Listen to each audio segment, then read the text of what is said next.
ಕರ್ತನಿಗೆ ಮಹಿಮೆ ಆಗಲಿ ಪ್ರಿಯರೇ. ನಾವು ಮತ್ತೊಮ್ಮೆ ಕರ್ತನ ವಾಕ್ಯವನ್ನು ಕೇಳಿಸಿಕೊಳ್ಳುವಂಥ ಅವಕಾಶವನ್ನು ದೇವರು ಈ ಮುಖಾಂತರ ನಮಗೆ ಅನುಗ್ರಹಿಸಿಕೊಟ್ಟಿದ್ದಾನೆ. ನಾವು ಸ್ತೋತ್ರದೊಡನೆ ಕೃತಜ್ಞತೆಯೊಡನೆ ಆತನ ಸನ್ನಿಧಾನದಲ್ಲಿ ನಾವು ಕಾಣಿಸಿಕೊಳ್ಳುವಂತರಾಗಿರೋಣ. ದೇವರ ಉಪಕಾರಗಳು ನಮ್ಮ ಜೀವಿತದಲ್ಲಿ ಎಷ್ಟೋ ವಿಧವಾದಂಥದ್ದಾಗಿದೆ ಪ್ರಿಯರೇ. ಅದರಿಂದ ನಮ್ಮ ಹೃದಯ ಯಾವಾಗಲೂ ಸಹ ದೇವರ ಕಡೆಗೆ ಕೃತಜ್ಞತೆ ಉಳ್ಳದ್ದಾಗಿರಲಿ. ಯಾಕೆಂಬುದಾಗಿ ಹೇಳುವಾಗ ಆತನ ಉಪಕಾರಕ್ಕೆ ತಕ್ಕ ಹಾಗೆ ಆತನನ್ನು ಸ್ತುತಿಸಲಿಲ್ಲ ಎಂಬುದಾಗಿ ದೇವರು ತಪ್ಪೋರಿಸೋದನ್ನು ನೋಡುವಂಥರಾಗಿದೆ. ಅದರಿಂದ ದೇವರು ಮಾಡಿದಂಥ ಉಪಕಾರಗಳಿಗೆ ನಾವು ಯಾವಾಗಲೂ ಸಹ ಕೃತಜ್ಞತೆ ಉಳ್ಳ ಹೃದಯ ಉಳ್ಳವರಾಗಿ ಕಾಣಿಸಿಕೊಳ್ಳುವಂಥದ್ದು ಭಾಳ ಪ್ರಾಮುಖ್ಯವಾದದ್ದು. ಓಕೆ, ಇದೂ ಸಹ ನಮಗೆ ದೇವರ ಆಶೀರ್ವಾದ. ಏಕೆಂದರೆ ಎಷ್ಟೋ ಜನರು ಎಲ್ಲೆಲ್ಲೋ ಕಾಲ ಕಳೀತಾ ಇದ್ದಾರೆ, ಸಮಯ ಕಳೀಲಿಕ್ಕೆ ಬೇಕಾದಷ್ಟು ಬೇರೆ ಬೇರೆ ದಾರಿಗಳನ್ನು ಹುಡುಕ್ತಾ ಇದ್ದಾರೆ ಅಂತಲ್ವೇ. ಆದರೆ ನಮಗೆ ಅಮೂಲ್ಯವಾದಂಥ ಸಾನ್ನಿಧ್ಯ ಸಿಕ್ಕಿದೆ, ದೇವರ ಸಾನ್ನಿಧ್ಯ ಬೇರೆ. ಅದರಿಂದ ಆತನ ಸನ್ನಿಧಾನದಲ್ಲಿ ಕಾಲ ಕಳೆಯುವಂಥದ್ದು ಎಷ್ಟೋ ಶ್ರೇಷ್ಠವಾದಂಥದ್ದು. ಕೊರಾಹನ ಮಕ್ಕಳು ಅವರು ಕೀರ್ತನೆ ಬರೆದಿರುವಾಗ ಯೆಹೋವನ ಆಲಯದ ಅಂಗಳದಲ್ಲಿ ಕಾದುಕೊಂಡಿರೋ ಅಥವಾ ಬಿದ್ದುಕೊಂಡಿರೋದು ಲೇಸು ಎಂಬುದಾಗಿ, ದುಷ್ಟರ ಗುಡಾರದಲ್ಲಿ ವಾಸುವುದಕ್ಕಿಂತ ಯೆಹೋವನ ಆಲಯದ ಅಂಗಳದಲ್ಲಿರುವುದು ಲೇಸು ಎಂಬುದಾಗಿ ಹೇಳುತ್ತಾರೆ. ಅದರಿಂದ ಪ್ರಿಯರೇ, ನಾವು ಆತನ ಆಲಯದ ಅಂಗಳದಲ್ಲಿರುವಂಥದ್ದು ಅಥವಾ ಆತನ ಸಾನ್ನಿಧ್ಯದಲ್ಲಿರುವಂಥದ್ದು ಇದು ಲೇಸಾಗಿದೆ. ಅದರಿಂದ ಆತನ ಸಾನ್ನಿಧ್ಯ ಶ್ರೇಷ್ಠವಾದದ್ದು. ಓಕೆ, ನಮ್ಮೆಲ್ಲರನ್ನ ಆತನ ಆಶೀರ್ವಾದ ಮಾಡುವಂತನಾಗಿದ್ದಾನೆ. ನಾವು ದೇವರ ವಾಕ್ಯದಲ್ಲಿ ನೋಡ್ತೇವಲ್ಲ, ಏನಂತಂದರೆ ದೇವರ ಬಳಿಗೆ ಬರುವವನು ದೇವರಿದ್ದಾನೆ, ತನ್ನ ಹುಡುಕುವಂಥವರಿಗೆ ಪ್ರತಿಫಲವನ್ನು ಕೊಡುತ್ತಾನೆಂಬುದಾಗಿ ನಂಬುವಂಥದ್ದು ಅವಶ್ಯ ಎಂಬುದಾಗಿ ಬರೆಯಲ್ಪಟ್ಟಿದೆ. ಈಗ ಒಂದು ನಮ್ಮಲ್ಲಿರಬೇಕಾದಂಥದ್ದು, ದೇವರಿಲ್ಲಿದ್ದಾನೆ, ಆತನ ಹೆಸರಲ್ಲಿ ಕುಡಿ ಬಂದಿದ್ದೇವೆ, ದೇವರು ನಮ್ಮ ಮಧ್ಯದಲ್ಲಿದ್ದಾನೆ, ಒಂದು ಆ ನಂಬಿಕೆ. ಎರಡನೇದು, ಆತನ ಹುಡುಕಿ ಬಂದಂಥ ನನಗೆ ದೇವರು ಇವತ್ತು ಏನಾದರೂ ಆಶೀರ್ವಾದ ಮಾಡುತ್ತಾನೆ ಎಂಬತಕ್ಕಂಥ ಒಂದು ನಂಬಿಕೆಯಲ್ಲಿ ನಾವಿರಬೇಕು. ಹಾಗೆ ಖಂಡಿತವಾಗಲೂ ಈ ಒಂದು ಕೂಟ ನಿಮಗೆಂದಿಗೂ ಸಹ ಅದು ಒಂದು ವ್ಯರ್ಥವಾಗಿರಲಿಕ್ಕಿಲ್ಲ, ಅದು ಆಶೀರ್ವಾದದಾಯಕವಾಗಿಯೇ ಇರುತ್ತದೆ ಪ್ರಿಯ. ಅದರಿಂದ ಆ ರೀತಿಯಾಗಿ ನಾವು ಕುಡಿ ಬರೋಣ. ಕರ್ತನಂತ ಯೇಸು ಹೇಳಿದ್ರು, ನನ್ನ ಬಳಿಗೆ ಬರೋನನ್ನು ನಾನು ತಳ್ಳಿ ಬಿಡುವುದೇ ಇಲ್ಲ ಎಂಬುದಾಗಿ ಹೇಳಿದ್ದಾರೆ. ಆತನ ಬಳಿಗೆ ಒಳ್ಳೆಯ ಹೃದಯವುಳ್ಳವರಾಗಿ ಆಸಕ್ತಿಯಿಂದ ಕುಡಿ ಬರುವಾಗ ದೇವರು ಆಶೀರ್ವಾದ ಮಾಡುವಂತನಾಗಿದ್ದಾನೆ. ಇವತ್ತು ಕರ್ತನು ಏನೆಲ್ಲ ನಮಗೆ ಮಾತಾಡುತ್ತಾನೋ, ಆ ಪರಲೋಕದ ದೇವರು, ಆ ಸ್ವರ್ಗಾಧಿಪತಿ ಏನೆಲ್ಲ ನಮಗೆ ಮಾತಾಡುತ್ತಾನೋ ಅದನ್ನು ಸ್ಪಷ್ಟವಾಗಿ ಅರ್ಥ ಮಾಡಿಕೊಳ್ಬೇಕಾದರೂ ಸಹ ಆತನ ಆಶೀರ್ವಾದ, ಆತನ ಕೃಪೆ ನಮಗೆ ಸಾಕಷ್ಟು ಬೇಕಾಗಿದೆ. ಅದರಿಂದ ದೇವರ ವಾಕ್ಯವನ್ನು ಸರಿಯಾಗಿ ಅರ್ಥ ಮಾಡಿಕೊಳ್ಳೋದು ದೊಡ್ಡ ಆಶೀರ್ವಾದ ಪ್ರಿಯರೇ. ಅದರಿಂದ ಆ ರೀತಿ ಅರ್ಥ ಮಾಡಿಕೊಳ್ಳುವಂತೆ ದೇವರು ನಮ್ಮನ್ನು ಆಶ್ರಯಿಸಲಿ. ಈ ಸಮಯದಲ್ಲಿ ನಾವು ಕಲಿತಾ ಬಂದ ಹಾಗೆ ಮಲಾಕಿಯನ ಪ್ರವಾದನೆ ಗ್ರಂಥಕ್ಕೆ ನಾವು ಹೋಗೋಣ. ನಿಮ್ಮ ಸತ್ಯವೇದನ ಮಲಾಕಿಯನ ಗ್ರಂಥಕ್ಕೆ ತಿರುಗಿಸಿರಿ. ಅಲ್ಲಿರುವಂತಹ ಕೆಲವು ಸತ್ಯಗಳನ್ನು ನಾವು ಕಲಿಯುವಂತರಾಗಿ. ಮಲಾಕಿ ಎಂಬುದಾಗಿ ಹೇಳುವಾಗ ಮೈ ಮೆಸೆಂಜರ್, ನನ್ನ ಸಂದೇಶಕ. ನನ್ನ ಸಂದೇಶಕ ಎಂಬುದಾಗಿ ಹೇಳುವಾಗ ದೇವರ ಸಂದೇಶಕ, ಸರ್ವಶಕ್ತನಾದ ದೇವರ ಅಥವಾ ಸೇನಾಧೀಶ್ವರನಾದ ದೇವರ ಸಂದೇಶಕ ಎಂಬುದಾಗಿ ನೋಡುವಂತರಾಗಿ. ಸಂದೇಶ ಯಾರ್ದು? ಸಂದೇಶವೂ ಸಹ ದೇವರದೇ. ಅದರಿಂದ ಸಂದೇಶಕನು ದೇವರವನು ಮತ್ತು ಸಂದೇಶವು ದೇವರದೇ. ಒಬ್ಬ ಸಂದೇಶಕನನ್ನ ದೇವರು ರೆಡಿ ಮಾಡಿದನು ಮತ್ತು ಒಂದು ಸಂದೇಶವನ್ನು ಅದನಿಗೆ ಕೊಟ್ಟಿದ್ದಾನೆ. ಅದರಿಂದ ಪ್ರಿಯರೇ, ದೇವರು ಪ್ರವಾದಿಗೆ ರೆಡಿ ಮಾಡೋದು ಮಾತ್ರವಲ್ಲದೆ ಪ್ರವಾದಿಗೆ ಒಂದು ಸಂದೇಶವನ್ನು ಕೊಡುವಂಥವನು ಆಗಿದ್ದನು ಪ್ರಿಯರೇ. ಅದರಿಂದ ಮಲಾಕಿ ಎಂಬುದಾಗಿ ಹೇಳುವಾಗ ಮೈ ಮೆಸೆಂಜರ್, ನನ್ನ ಸಂದೇಶಕ ಎಂಬುದಾಗಿ ನಾವು ನೋಡುವಂಥವರಾಗಿದ್ದೇವೆ.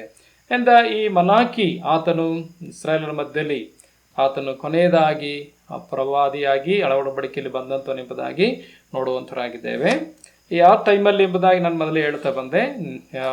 ಜೆರುಬ್ಬಾಬೆಲ್ ಬಂದು ದೇವಸ್ಥಾನ ಕಟ್ಟಿದನು, ಮತ್ತು ಎಜ್ರನು ಬಂದು ದೇವರ ವಾಕ್ಯದ ಪಾರಾಯಣ ಮಾಡಿದನು, ನಂತರ ನೆಹೆಮೀಯನು ಬಂದು ಪೌಳಿಗೋಡೆಯನ್ನು ಕಟ್ಟಿದನು. ಇದೆಲ್ಲ ಹಾಗೆ ಎಲ್ಲವೂ ಈಗ ಸಿದ್ಧವಾಗಿದೆ. ಅಂದರೆ ಯಥಾಸ್ಥಿತಿಗೆ ಈಗ ಯೆರೂಸಲೇಮ್ ಬಂದಿದೆ. ಮೊದಲು ಹಾಳು ಮಾಡಿದನು ನೆಬೂಕದ್ನೆಚ್ಚರನು, ಈಗ ಯಥಾಸ್ಥಿತಿಗೆ ಬಂತು. ಆರಾಧನೆ ಇದೆ, ಈಗ ಅವರಿಗೆಲ್ಲ ಹಬ್ಬ ಹರಿದಿನಗಳಿದೆ, ಪ್ರತಿಯೊಂದು ಉತ್ಸವಗಳಿದೆ, ಎಲ್ಲವೂ ಈಗ ನಡೀತಾ ಇದೆ. ಅಂದ್ರೆ ಅರ್ಥ ಅವರು ಯಥಾಸ್ಥಿತಿಗೆ ಬಂದಿದ್ದಾರೆ. ಈ ಸಮಯದಲ್ಲಿ ಅವರ ಜೀವಿತದಲ್ಲಿ ಮತ್ತೆ ಏನಾದರೂ ಅವರು ತಿರುಗಿ ಅವರು ದಾರಿ ತಪ್ಪಿ ಹೋದಾಗ ಮಲಾಕಿಯನ ಮುಖಾಂತರವಾಗಿ ದೇವರು ಅನೇಕ ಸಂದೇಶನ ಅವರಿಗೆ ಕೊಡುವುದನ್ನು ಈ ವಾಕ್ಯ ಭಾಗದಲ್ಲಿ ನೋಡುವಂತರಾಗಿದ್ದೇವೆ. ಪ್ರಿಯರೇ, ಯಾವ ಪ್ರವಾದನೆ ಎಂದು ಮನುಷ್ಯರ ಚಿತ್ತಿಂದ ಉಂಟಾಗಲಿಲ್ಲ ಎಂಬುದಾಗಿ ನೋಡುತ್ತೇವೆ. ನಾವು ಯಾವ ಪ್ರವಾದನೆ ಹೊಂದಿದರೂ ಸಹ ಇದು ಮನುಷ್ಯರ ಇಷ್ಟದಿಂದ ಬರೆದದ್ದಲ್ಲ ಎಂಬುದನ್ನು ನಾವು ಸ್ಪಷ್ಟವಾಗಿ ತಿಳ್ಕೊಳ್ಳಬೇಕು.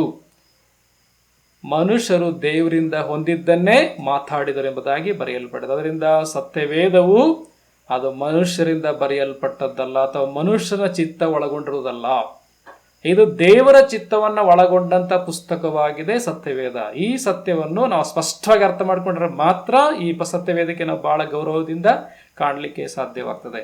ಅದರಿಂದ ಪ್ರಿಯರೇ, ಯಾವ ಪ್ರವಾದನೆ ಎಂದೂ ಮನುಷ್ಯರ ಚಿತ್ತಿಂದ ಉಂಟಾಗಲಿಲ್ಲ. ಮನುಷ್ಯರು ದೇವರಿಂದ ಹೊಂದಿದ್ದನ್ನೇ ಮಾತಾಡಿದರು ಎಂಬುದಾಗಿ ನೋಡುತ್ತೇವೆ. ಅದರಿಂದಲೇ ಮಲಾಕ್ಯನು ಹೇಳುತ್ತಾನೆ, ಸೇನಾಧೀಶ್ವರನಾದ ಯೆಹೋವನು ಈಗನ್ನುತ್ತಾನೆ. ನಾನಲ್ಲ, ಮಲಾಕ್ಯದಂತ ನಾನಲ್ಲ, ಸೈನ್ಯಾಧೀಶ್ವರನಾದ ಯೆಹೋವನು ಈಗನ್ನುತ್ತಾನೆ. ಎಲ್ಲ ಪ್ರವಾದಿಗಳು ಸಹ, ಯೆಶಾಯನಾಗಲಿ, ಯೆರೆಮೀಯನಾಗಲಿ, ಎಜ್ಕೇಲನಾಗಲಿ, ಎಲ್ಲಾ ಪ್ರವಾದಿಗಳು ಹೇಳಿದ್ದೇನು, ಯೆಹೋವನಿಗನ್ನುತ್ತಾನೆ, ಕರ್ತನಿಗೆ ಹೇಳ್ತಾ ಇದ್ದಾನೆ ಎಂಬುದಾಗಿ ಹೇಳ್ತಾ ಎಂಬುದಾಗಿ ನೋಡ್ತೇವೆ. ಆದ್ರಿಂದ ಯಾವ ಪ್ರವಾದನೆಯೂ ಯಾವ ಮನುಷ್ಯನದಲ್ಲ, ಇದು ದೇವರ ಚಿತ್ತವನ್ನು ಒಳಗೊಂಡಂತದ್ದಾಗಿದೆ. ಸತ್ಯವೇದವು ದೇವರ ಚಿತ್ತದ ಪ್ರಕಾರವಾಗಿ ಅಥವಾ ದೇವರ ಇಷ್ಟವನ್ನು ಒಳಗೊಂಡಂತ ಒಂದು ಪುಸ್ತಕವಾಗಿದೆ ಎಂಬುದನ್ನು ಅರ್ಥ ಮಾಡಿಕೊಂಡು ಈ ಸತ್ಯವೇದನ ಅಧ್ಯಯನವನ್ನು ನಾವು ಮಾಡುವಂಥದ್ದು ಬಹಳ ಪ್ರಾಮುಖ್ಯವಾದದ್ದು. ಎಂದ ಪ್ರಿಯರೇ, ನಾವು ಮಲಾಕ್ಯನ ಪ್ರವಾದನೆ ಗ್ರಂಥ, ಅದು ದೇವರು ಕೊಟ್ಟಂತ ಸಂದೇಶ, ಮಲಾಕ್ಯನ ಮುಖಾಂತರವಾಗಿ ಇಸ್ರಾಯೇಲರಿಗೆ ದೇವರು ಕೊಟ್ಟನು ಎಂಬುದಾಗಿ ನೋಡ್ತಾ ಬರ್ತಾ ಇದೆ. ಅದರಲ್ಲಿ ಆ ಮಲಾಕ್ಯನ ಮುಖ್ಯ ವಿಷಯ ಏನಂತಂದ್ರೆ, ಪುನರುಜ್ಜೀವನಗೊಂಡು ತಿರುಗಿ ಬನ್ನಿರಿ. ಇಡೀ ಪುಸ್ತಕದ ಮುಖ್ಯ ಒಂದು ವಿಷಯ, ಪುನರುಜ್ಜೀವನಗೊಂಡು ತಿರುಗಿ ಬನ್ನಿರಿ, ರಿಟರ್ನ್ ಟು ರಿವೈವಲ್ ಎಂಬುದಾಗಿ. ಅಂದ್ರೆ ನೀವು ಪುನರುಜ್ಜೀವನಗೊಂಡು ತಿರುಗಿ ಬನ್ನಿರಿ. ಹಾಗಿದ್ರ ಅರ್ಥ ಏನು? ತಿರುಗಿ ಬನ್ನಿರಿ ಎಂಬುದಾಗಿ ಹೇಳುವಾಗ ಅವರು ಬೇರೆ ಎಲ್ಲಿಗೋ ತಿರುಗಿಕೊಂಡು ಹೋಗಿದ್ದಾರೆ, ಮತ್ತೆ ತಿರುಗಿ ಬನ್ನಿರಿ ಎಂಬುದಾಗಿ ಆತನು ಕರೆಯುವುದನ್ನು ನೋಡುತ್ತೇವೆ. ಇದರ ಮುಖ್ಯ ಒಂದು ವಚನ ಯಾವುದು ಎಂಬುದಾಗಿ ಹೇಳುವಾಗ 3ನೇದು 7ನೇ ವಚನ ಎಂಬುದಾಗಿ ನೋಡುತ್ತೇವೆ. ನೀವು ನನ್ನ ಕಡೆಗೆ ಪುನಃ ತಿರುಗಿರಿ, ನಾನು ನಿಮ್ಮ ಕಡೆಗೆ ಪುನಃ ತಿರುಗುವೆನು ಎಂಬುದಾಗಿ ದೇವರು ಹೇಳುತ್ತಾನೆ. ಅದರ ಅರ್ಥ ಪುನಃ ತಿರುಗಿರಿ ಅಂದ್ರೆ, ನೀವು ಈಗ ತಿರುಗಿಕೊಂಡಿದ್ದಾರ, ಮೊದಲು ಸಹ ಏನಾಯ್ತು, ತಿರುಗಿಕೊಳ್ತಾ ಇದ್ರಿ, ಬೇರೆ ಕಡೆ ತಿರುಗಿಕೊಳ್ತಾ ಇದ್ರಿ, ಮತ್ತೆ ತಿರುಗ್ತಾ ಇದ್ರಿ. ಈಗ ಈ ಪುನಃ ತಿರುಗಿರಿ, ಬೇರೆ ಕಡೆ ತಿರುಗಿಕೊಂಡಿದ್ದೀರಾ, ಮತ್ತೆ ತಿರುಗಿರಿ, ನಾನು ನಿಮ್ಮ ಕಡೆಗೆ ತಿರುಗುತ್ತೇನೆ. ಅಂದ್ರೆ ಈಗ ಏನಾಗಿದೆ ಎಂಬುದಾಗಿ ಹೇಳುವಾಗ, ನಾರ್ತ್ ಪೋಲ್ ಸೌತ್ ಪೋಲ್ ಅಂತ ಹೇಳ್ತಾರಲ್ಲ, ಗೊತ್ತುಂಟಾ? ಉತ್ತರ ಧ್ರುವ ದಕ್ಷಿಣ ಧ್ರುವ ಅಂತಾರಲ್ಲ, ಹಂಗಿದೆ. ದೇವರು ಒಂದ್ ಕಡೆ ತಿರುಗಿಕೊಂಡಿದ್ದಾನೆ, ಇಸ್ರಾಯೇಲ್ ಒಂದ್ ಕಡೆ ತಿರುಗಿಕೊಂಡಿದ್ದಾರೆ. ಅದಕ್ಕೆ ತಿರುಗಿಕೊಳ್ಳ್ರಿ ಎಂಬುದಾಗಿ ಹೇಳುತ್ತೆ. ಫಸ್ಟ್ ಯಾರು ತಿರುಗಬೇಕಿಲ್ಲಿ? ದೇವರು ಯಾವಾಗ ರೆಡಿ ಇದ್ದಾನೆ, ದೇವರು ತನ್ನ ಆಪ್ಷನ್ ಹೇಳ್ಬಿಟ್ಟಿದ್ದಾನೆ, ನೀವು ತಿರುಗಿ ನಾ ತಿರುಗ್ತೇನೆ ಅಂತೇಳಿ. ಅರಿಂದ ದೇವ್ರನ್ನ ತಿರುಗಿಸೋದು ಬೇಕಿಲ್ಲ. ದೇವ್ರ ನೀ ತಿರುಗು ಫಸ್ಟ್, ಆಮೇಲೆ ನಾ ತಿರುಗ್ತೀನಿ ಅಂತ ಅನ್ನೋದು ಬೇಡ. ನೀವು ತಿರುಗಿದ್ರೆ ದೇವ್ರು ಖಂಡಿತವಲ್ಲ ತಿರುಗ್ತಾನೆ. ಇಸ್ರಾಯೇಲರು ಫಸ್ಟ್ ದೇವ್ರ ಕಡೆಗೆ ತಿರುಗಬೇಕು, ಆಮೇಲೆ ದೇವರು ನಾನು ನಿಮ್ಮ ಕಡೆಗೆ ತಿರುಗುತ್ತೇನೆ ಎಂಬುದಾಗಿ ಹೇಳುವಂತವನಾಗಿದ್ದಾನೆ ಅಲ್ವೇ. ದೇವರು ಯಾವಾಗಲೂ ತನ್ನ ಕಡೆಗೆ ತಿರುಗಿಕೊಳ್ಳುವಂಥವರಿಗೆ ಆತನ ಪ್ರಸನ್ನತೆ ಇರ್ತದೆ. ಆತನು ತನ್ನ ಪ್ರಸನ್ನತೆಯನ್ನು ತೋರಿಸುವಂತವನಾಗಿದ್ದಾನೆ. ಅದರಿಂದ ನಾವು ಆತನ ಕಡೆಗೆ ತಿರುಗಿಕೊಳ್ಳುವಂಥದ್ದು ಬಹಳ ಪ್ರಾಮುಖ್ಯವಾದದ್ದು ಪ್ರಿಯರೇ. ಯಾವ ವಿಷಯದಲ್ಲಿ ನಾವು ದೇವರ ಕಡೆ ತಿರುಗಿಕೊಳ್ಬೇಕು, ಯಾವ ವಿಷಯಗಳಲ್ಲಿ, ಅದನ್ನೇ 4 ಅಧ್ಯಾಯಗಳಲ್ಲಿ 4 ಬಹಳ ಪ್ರಾಮುಖ್ಯವಾದ ವಿಷಯವನ್ನ ನಾವು ನೋಡುವಂತರಾಗಿದ್ದೇವೆ. ಅದರಲ್ಲಿ ಮೊದಲನೇ ಅಧ್ಯಾಯದಲ್ಲಿ ನೋಡುವಂಥದ್ದು ಏನಂತಂದ್ರೆ, ದೇವರಿಗೆ ಸಲ್ಲತಕ್ಕ ಮಾನವನ್ನು ದೇವರಿಗೆ ತಿರುಗಿ ಸಲ್ಲಿಸಿರಿ. ರಿಟರ್ನ್ ದ ಹಾನರ್ ಡ್ಯೂ ಅಂಟು ಗಾಡ್. ದೇವರಿಗೆ ಸಲ್ಲಬೇಕಂತ ಮಾನವನ್ನ ದೇವರಿಗೆ ತಿರುಗಿ ಸಲ್ಲಿಸಿರಿ. ಅದರಲ್ಲಿ ತಿರುಗಿಕೊಳ್ರಿ ಅಂದ್ರೆ ಅರ್ಥ, ದೇವರಿಗೆ ಸಲ್ಲಿಸುವ ಸಲ್ಲಿಸುವಲ್ಲಿ ದೇವರ ಕಡೆಗೆ ತಿರುಗಿಕೊಳ್ರಿ. ಅಂದ್ರೆ ಮೊದಲು ಏನ್ ದೇವರಿಗೆ ಸಲ್ಲಿಸ್ತಾ ಇದ್ರ ಮಾನ, ಆ ಗೌರವ, ಆ ಮಾನವನ್ನ ದೇವರಿಗೆ ಮತ್ತೆ ಸಲ್ಲಿಸಿರಿ. ಅಂದ್ರೆ ಈಗ ಏನ್ ಮಾಡಿದ್ದೀರಾ, ಹಂಗ್ ಸಲ್ಲಿಸ್ತಾ ಇಲ್ಲ ಎಂಬುದರ ಅರ್ಥದಲ್ಲಿ ಹೇಳ್ತಾ ಇರುವಂತದ್ದು. ಪ್ರಿಯ ದೇವಜನ, ನಮ್ಮ ಜೀವಿತಲ್ಲೂ ಸಹ ಅರ್ಥ ಮಾಡಿಕೊಳ್ಳಬೇಕು. ನಾನು ದೇವರಿಗೆ ಸಲ್ಲತಕ್ಕ ಮಾನವನ್ನ ದೇವರಿಗೆ ಸಲ್ಲಿಸ್ತಾ ಇದ್ದೇನೋ, ಇದನ್ನ ನಾವು ಅರ್ಥ ಮಾಡಿಕೊಳ್ಳೋದು ಬಹಳ ಪ್ರಾಮುಖ್ಯ. ದೇವರಿಗೆ ಏನು ಸಲ್ಲಬೇಕಾದ ಮಾನ, ಅದನ್ನು ನಾವು ದಿನಾ ಸಲ್ಲಿಸ್ತಾ ಇದ್ದೇನೋ ಎಂಬುದನ್ನು ನಾವು ಅರ್ಥ ಮಾಡಿಕೊಳ್ಳಬೇಕು. ಅದರಿಂದ ಪ್ರಿಯರೇ, ದೇವರಿಗೆ ಸಲ್ಲತಕ್ಕ ಮಾನವನ್ನು ದೇವರಿಗೆ ತಿರುಗಿ ಸಲ್ಲಿಸಿರಿ ಎಂಬುದಾಗಿ 1ನೇ ಅಧ್ಯಾಯದ ಮುಖ್ಯ ಪ್ರಸ್ತಾಪವನ್ನ ನಾವು ನೋಡುವಂತರಾಗಿದೆ. ಅದನ್ನ ನೆನ್ನೆ ದಿವಸ ಅದು ನೋಡ್ತಾ ಬಂದ್ವಿ. ಯಾಕೆ ಅದರಲ್ಲಿ ಒಂದು ವಿಷಯ ನಾವು ನೋಡ್ತಾ ಇದ್ದೇವೆ. ಯಾಕೆ ಅಂದ್ರೆ ಬಿಕಾಸ್, ಯಾಕೆ ನಾವು ದೇವರಿಗೆ ಸಲ್ಲತಕ್ಕ ಮಾನವನ್ನ ದೇವರಿಗೆ ತಿರುಗಿ ಸಲ್ಲಿಸಬೇಕಾಗಿದೆ? ಯಾಕೆ ಅಂತಂದ್ರೆ, ಆತನು ಪ್ರೀತಿಸುವ ದೇವರಾಗಿದ್ದಾನೆ. ಅದರಿಂದ ನಾವು ಆತನಿಗೆ ಮಾನ ಸಲ್ಲಿಸಬೇಕೆಂಬುದಾಗಿ ನೋಡ್ತಾ ಬಂದೆವು. ಮೊದಲು ದೇವರು ಜನರನ್ನ ಪ್ರೀತಿ ಮಾಡಿದ್ದಾನೆ. ನಾನು ನೀವುಗಳು ಪ್ರೀತಿ ಮಾಡಿಲ್ಲ ದೇವರನ್ನ. ಫಸ್ಟ್ ಮೊದಲನೇದಾಗಿ ದೇವರು ನಮ್ಮನ್ನು ಪ್ರೀತಿಸ್ತಾನೆ ಪ್ರಿಯರೇ. ಅದಕ್ಕೆ ಯಾಕೋಬನನ್ನು ನಾನು ಪ್ರೀತಿಸಿದ್ದೇನೆ ಎಂಬುದಾಗಿ ದೇವರು ಹೇಳಿದನು. ನಂತರ ದೇವರ ಪ್ರೀತಿ ನಮ್ಮ ಒಳ್ಳೆಯ ಗುಣಗಳ ಮೇಲೆ ಅಥವಾ ನಮ್ಮ ಒಳ್ಳೆಯ ಯೋಗ್ಯತೆಗಳ ಮೇಲೆ ಆಧಾರಗೊಂಡಿಲ್ಲ ಎಂಬುದಾಗಿ ನೋಡ್ತಾ ಬಂದೆವು. ಅಂದ್ರೆ ಅರ್ಥ, ದೇವರು ನಮ್ಮನ್ನು ಪ್ರೀತಿಸುವಾಗ ನಮ್ಮಲ್ಲಿ ಒಳ್ಳೆಯತನವನ್ನು ನೋಡಿ ಪ್ರೀತಿ ಮಾಡಲಿಲ್ಲ. ನಾವು ಪಾಪಿಗಳಾಗಿದ್ದಾಗಲೂ ಪ್ರೀತಿ ಮಾಡಿದನು. ಯಾಕೋಬನಾಗಿ ಇದ್ದನು, ಅವನನ್ನು ಸಹ ದೇವರು ಪ್ರೀತಿ ಮಾಡಿದನು. ಹಾಗೇನೆ ನಂತರ ನಾವು ನೋಡುವ ಸಮಯದಲ್ಲಿ ದೇವರ ಪ್ರೀತಿ ಆತನ ಸರ್ವಾಧಿಕಾರಕ್ಕೆ ಒಳಪಟ್ಟಿದೆ. ಆತನ ಅಧಿಕಾರದಲ್ಲಿರುವಂಥದ್ದಾಗಿದೆ ಪ್ರಿಯರೇ. ಅದರಿಂದ ಈ ಪ್ರೀತಿಸುವಂಥ ದೇವರನ್ನ ನಾವು ಸನ್ಮಾನಿಸಬೇಕಾಗಿದೆ. ಆತನನ್ನ ಸಕಲ ವಿಧವಾಗಿ ಗೌರವಿಸಬೇಕಾಗಿದೆ ಪ್ರಿಯರೇ. ದೇವರು ಪ್ರೀತಿಸುವಂಥ ದೇವರಾಗಿದ್ದಾನೆ. ಆದ್ದರಿಂದ ಆತನಿಗೆ ಸಲ್ಲಬೇಕಾದಂಥ ಮಾನವನ್ನ ನಾವು ತಿರುಗಿ ಸಲ್ಲಿಸಬೇಕಾಗಿದೆ. ಎರಡನೇ ಒಂದು ಸತ್ಯ ನಾವೀಗ ಕಲಿಯುವಂಥದ್ದು, ನಾನು ಕಳೆದ ಸಾರಿ ನಿಮಗೆ ಆ ಪಾಯಿಂಟ್ಸ್ನ ಕೊಟ್ಟಿದ್ದೇನೆ. ಓಕೆ, ಎರಡನೇ ಒಂದು ವಿಷಯ, ಆತನು ಮಾನವನ ಎಲ್ಲಾ ಯೋಜನೆಗಳ ಮೇಲೆ ಅಧಿಕಾರವುಳ್ಳವನಾಗಿರುವುದರಿಂದ ಅಥವಾ ಅಧಿಕಾರವುಳ್ಳವನಾಗಿದ್ದಾನೆ. ಅದರಿಂದ ಆತನಿಗೆ ಸಲ್ಲತಕ್ಕ ಮಾನವನ್ನ ನಾವು ಸಲ್ಲಿಸಬೇಕಾಗಿದೆ. ಅಂದ್ರೆ ಮಾನವನ ಎಲ್ಲಾ ಯೋಜನೆಗಳ ಮೇಲೆ ಆತನಿಗೆ ಅಧಿಕಾರವಿದೆ. ಓಕೆ, ನಾವೀಗ 4ನೇ ವಚನ ಮತ್ತು 5ನೇ ವಚನ ಓದಿಕೊಡುವಂತರಾಗಿರೋಣ. ಮಲಾಕಿಯನ ಪ್ರವಾದನೆ ಗ್ರಂಥ 1ನೇ ಅಧ್ಯಾಯ 4 ಮತ್ತು 5ನೇ ವಚನ. ಹೀಗಿರಲು ಏದೋಮ್ಯರು ನಾವು ಹಾಳಾದೆವು, ಆದರೆ ಆಳು ಪ್ರದೇಶಗಳನ್ನು, ಹಲೋ ಯಾರು ಶಬ್ದ ಮಾಡ್ತಾ ಇದ್ದೀರಾ?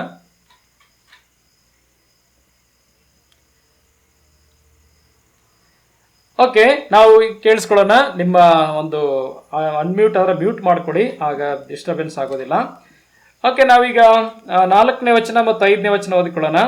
ಹೀಗಿರಲು ಏದೋಮ್ಯರು ನಾವು ಹಾಳಾದೆವು, ಆದರೆ ಹಾಳು ಪ್ರದೇಶಗಳನ್ನು ಮತ್ತೆ ಕಟ್ಟುವೆವು ಅಂದುಕೊಂಡರೆ ಸೇನಾಧೀಶ್ವರ ಯೆಹೋವನು ಇಂತೆನ್ನುತ್ತಾನೆ, ಅವರು ಕಟ್ಟಿದರೂ ನಾನು ಕೆಡವಿ ಹಾಕುವೆನು. ಅವರು ದುಷ್ಟ ಪ್ರಾಂತ್ಯದವರು, ಯೆಹೋವನ ನಿತ್ಯ ಕೋಪಕ್ಕೆ ಈಡಾದವರು ಅನಿಸಿಕೊಳ್ಳುವರು. ನೀವೇ ಇದನ್ನು ಕಣ್ಣಾರೆ ಕಂಡು ಯೆಹೋವನು ಇಸ್ರಾಯೇಲಿನ ಮೇರೆಯ ಆಚೆಯೂ ಮಹಾಮಹಿಮೆಯುಳ್ಳವನು ಅಂದುಕೊಳ್ಳುವಿರಿ. ದೇವರಿಗೆ ಮಹಿಮೆ ಆಗಲಿ ಪ್ರಿಯರೇ. ಇಲ್ಲಿ ನೋಡೋ ಸಮಯದಲ್ಲಿ ದೇವರು ಏದೋಮ್ಯರನ್ನ ನಾನು ಹಾಳು ಮಾಡುತ್ತೇನೆ, ಅಥವಾ 3ನೇ ವರ್ಷದಲ್ಲಿ ಹೇಳಿದನು, ಅವರ ಬೆಟ್ಟಗಳನ್ನು ಹಾಳು ಮಾಡಿ ಅವರ ಸ್ವಾಸ್ಥ್ಯವನ್ನು ನರಿಗಳ ಪಾಲು ಮಾಡಿದ್ದೇನಷ್ಟೇ ಎಂಬುದಾಗಿ ದೇವರು 3ನೇ ವಚನದಲ್ಲಿ ಹೇಳಿದ್ದಾನೆ. ಯಾಕೆ ಅವರ ಪ್ರದೇಶವನ್ನೆಲ್ಲ, ಅವರ ಬೆಟ್ಟವನ್ನ ಹಾಳು ಮಾಡಿ ಅವರ ಸ್ವಾಸ್ಥ್ಯವನ್ನು ನರಿಗಳ ಪಾಲು ಮಾಡಿದ್ದಾನೆ ದೇವರು?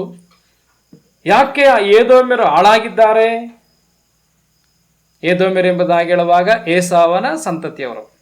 ಇವರು ಹಾಳಾಗ್ಲಿಕ್ಕೆ ಕಾರಣ ಏನು? ನಾವು ಕಾರಣವನ್ನ ನಾವು ಒಬ್ಬಾದ್ಯನ ಗ್ರಂಥದಲ್ಲಿ ನಾವು ನೋಡುವಂತರಾಗಿದೆ. ಒಬ್ಬಾದ್ಯನು ಹಳೆ ಒಡಂಬಡಿಕೆಯಲ್ಲಿ ಒಂದು ಚಿಕ್ಕ ಪ್ರವಾದನೆ ಗ್ರಂಥ, ಒಬ್ಬಾದ್ಯನ ಗ್ರಂಥ.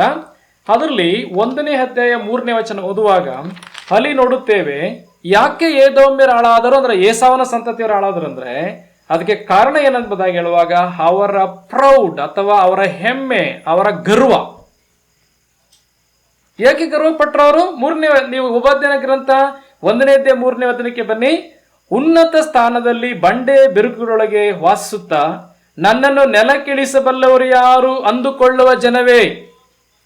ಏದೋಮ್ಯನ ಪ್ರವಾದನೆ ಗ್ರಂಥ ಒಬ್ಬಾದ್ಯನ ಪ್ರವಾದನೆ ಗ್ರಂಥ ಏದೋಮ್ಯರ ಕುರಿತಾಗಿ ಪ್ರವಾದಿಸಿರುವಂತದ್ದು. ಅಲ್ಲಿ ಇರುವಂತ ವಿಷಯ ಮುಖ್ಯ ಪ್ರಸ್ತಾಪ ಏನಂತಂದ್ರೆ ಏದೋಮ್ಯರು ನಾಶವಾಗುವುದರ ಕುರಿತಾಗಿ ಒಬ್ಬಾದ್ಯನು ಪ್ರವಾದನೆ ಮಾಡಿರುವಂತದ್ದು. ಮೇನ್ ವಿಷಯ ಅದೊಂದೇ ವಿಷಯದಲ್ಲಿರುವಂತದ್ದು. ಏದೋಮ್ಯರು, ಏಸಾವನ ಸಂತತಿಯವರು ನಾಶ ಆಗುವಂತ ವಿಷಯದಲ್ಲಿ ಒಬ್ಬಾದ್ಯನು ಪ್ರವಾದಿಸುವಂತನಾಗಿದ್ದಾನೆ. ಯಾಕೆ ಅವರು ನಾಶವಾಗಲಿಕ್ಕಿದ್ದಾರೆ ಅಥವಾ ನಾಶವಾದರು? ಅಲ್ಲಿ ನೋಡುವಾಗ 3ನೇ ವಚನದಲ್ಲಿ, ಉನ್ನತ ಸ್ಥಾನದಲ್ಲಿ ಬಂಡೆ ಬಿರುಕುಗಳೊಳಗೆ ವಾಸಿಸುತ್ತಾ ನನ್ನನ್ನು ನೆಲಕ್ಕಿಳಿಸಬಲ್ಲವರು ಯಾರು ಅಂದುಕೊಳ್ಳುವ ಜನವೇ, ನಿನ್ನೆದೆಯ ಹೆಮ್ಮೆಯು ನಿನ್ನನ್ನು ಮೋಸಗೊಳಿಸಿದೆ.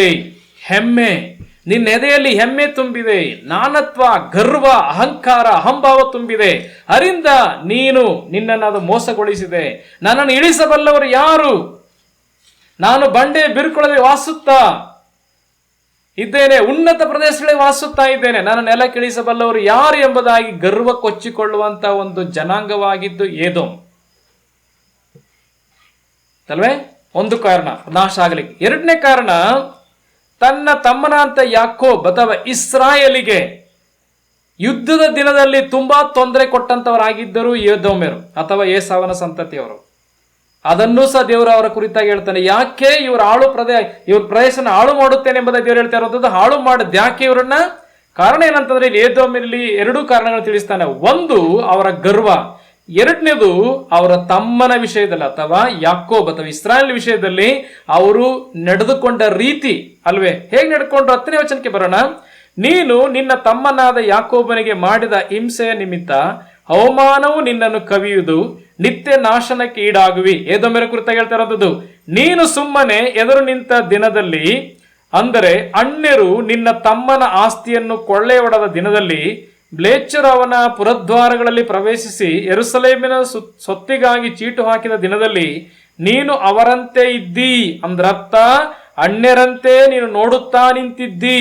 ನಿನ್ನ ತಮ್ಮನಿಗೆ ಇಂಥ ಸ್ಥಿತಿ ಬರುವಾಗ ನೀನು ಅವರಂತೆ ಇದ್ದಿ. ನಂತರ 12ನೇ ವಚನ, ನಿನ್ನ ತಮ್ಮನ ದುರ್ದಿನದಲ್ಲಿ ಅವನ ಅಪಾಯ ಕಾಲದಲ್ಲಿ ನೀನು ಸುಮ್ಮನೆ ನೋಡುತ್ತಿರಬಾರದಾಗಿತ್ತು.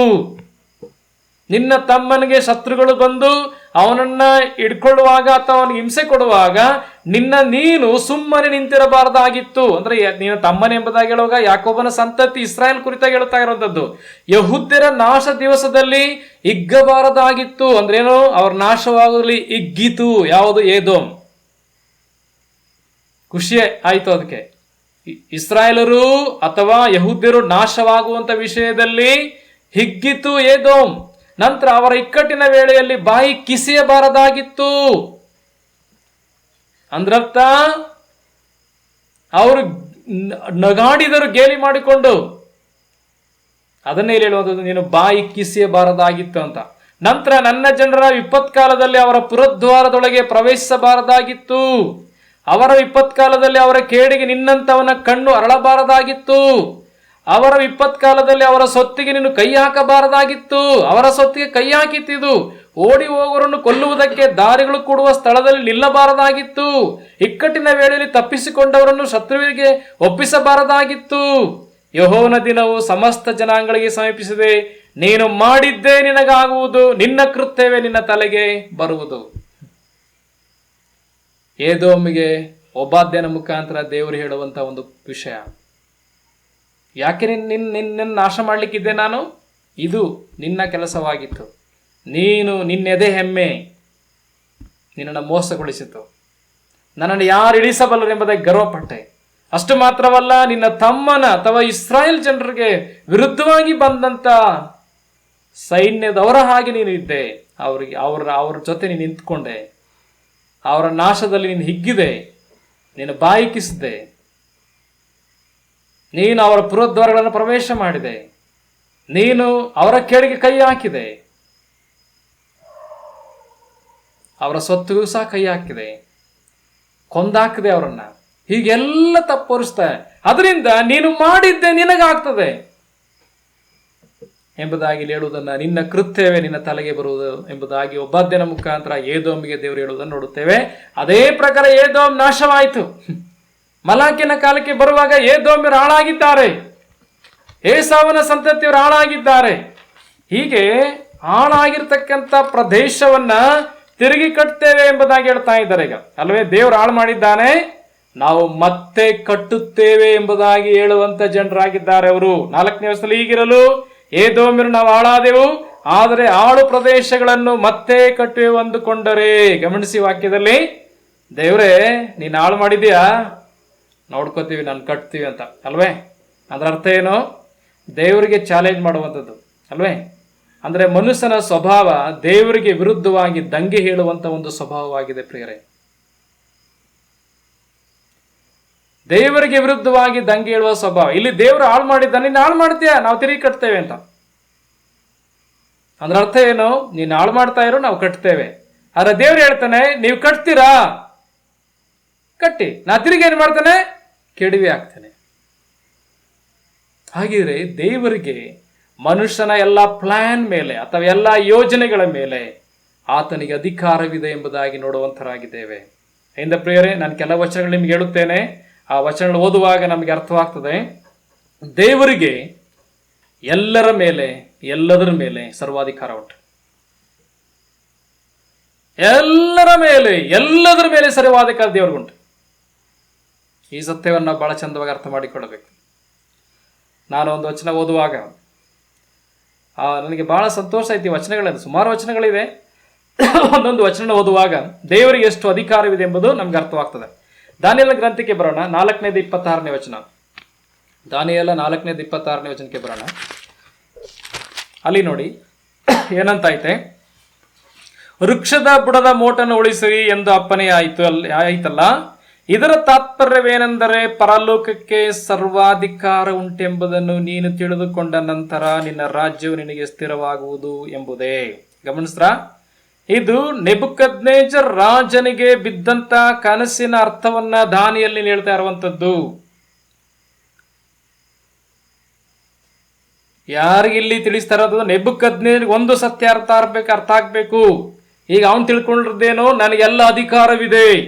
ನೆಬೂಕದ್ನೆಚ್ಚರ್ ಅನೇಕ ರಾಷ್ಟ್ರಗಳನ್ನು ವಶ ಮಾಡಿಕೊಂಡಿದ್ದನು, ಈವನ್ ಇಸ್ರಾಯೇಲ್ ಪ್ರಾಂತ್ಯವನ್ನು ವಶ ಮಾಡಿಕೊಂಡಿದ್ದನು, ಅನೇಕ ಪ್ರಾಂತ್ಯಗಳನ್ನು ವಶ ಮಾಡಿಕೊಂಡು ಇಡೀ ವರ್ಲ್ಡ್ ವೈಡ್ ಅಥವಾ ಲೋಕ ಪ್ರಸಿದ್ಧನಾದಂತಹ ಒಬ್ಬ ಅರಸನಾಗಿದ್ದನು ನೆಬೂಕದ್ನೆಚ್ಚರನು. 4 ಸಾಮ್ರಾಜ್ಯಗಳು ಬರ್ತವೆ, ಲೋಕ ಪ್ರಸಿದ್ಧವಾದ ಸಾಮ್ರಾಜ್ಯಗಳು. ಒಂದು ಕಸ್ದಿಯರ ಸಾಮ್ರಾಜ್ಯ, ದಟ್ ಮೀನ್ಸ್ ಅದರ ಅರ್ಥ ನೆಬೂಕದ್ನೆಚ್ಚರನ ಆಡಳಿತ. 2ನೇದು ಮೇದೋ ಪಾರಸಿಯರು ಎಂಬುದಾಗಿ ಬರುತ್ತಾರೆ. 3ನೇದು ಗ್ರೀಕರು, 4ನೇದು ರೋಮನ್ನರು ಎಂಬುದಾಗಿ ಬರುತ್ತಾರೆ. ಈ 4 ಪ್ರಸಿದ್ಧವಾದಂತಹ ಸಾಮ್ರಾಜ್ಯ ಬರುತ್ತದೆ, ದ ಕಿಂಗ್ಡಮ್ಸ್. ಅದರಲ್ಲಿ ಮೊದಲನೇದು, ಅದಕ್ಕೆ ಹೇಳುತ್ತದೆ ಇವನ್ ರಾಜ್ಯ ಹೇಗಿತ್ತು ಅಂದ್ರೆ ಇವನ್ ತಲೆ ಅಪರಂಜಿ ಅಂತ ನೋಡ್ತೇವಲ್ಲ ನಾವು, ಅಂದ್ರೆ ಅಷ್ಟು ಸಮೃದ್ಧಿಯಾದಂತ ಒಂದು ಆಡಳಿತವಾಗಿತ್ತು ನೆಬೂಕದ್ನೆಚ್ಚರನದು ಎಂಬುದಾಗಿ ನೋಡುತ್ತೇವೆ. ನಾನು ಅದನ್ನೆಲ್ಲ ಎಕ್ಸ್ಪ್ಲೇನ್ ಮಾಡ್ಲಿಕ್ಕೆ ಹೋಗೋದಿಲ್ಲ. ಆದ್ರೆ ಈ ಅರಸನಿಗೆ ಒಂದು ಸತ್ಯಾರ್ಥ ಆಗಬೇಕಿತ್ತು. ಏನರ್ಥ? ಪರಲೋಕಕ್ಕೆ ಸರ್ವಾಧಿಕಾರವಿದೆ, ಪರಲೋಕಕ್ಕೆ ಸರ್ವಾಧಿಕಾರವಿದೆ. ನಂತರ ನೋಡಿ 35ನೇ ವಚನಕ್ಕೆ ಬನ್ನಿ. 35ನೇ ವಚನಕ್ಕೆ ಬರುವ ಸಮಯದಲ್ಲಿ,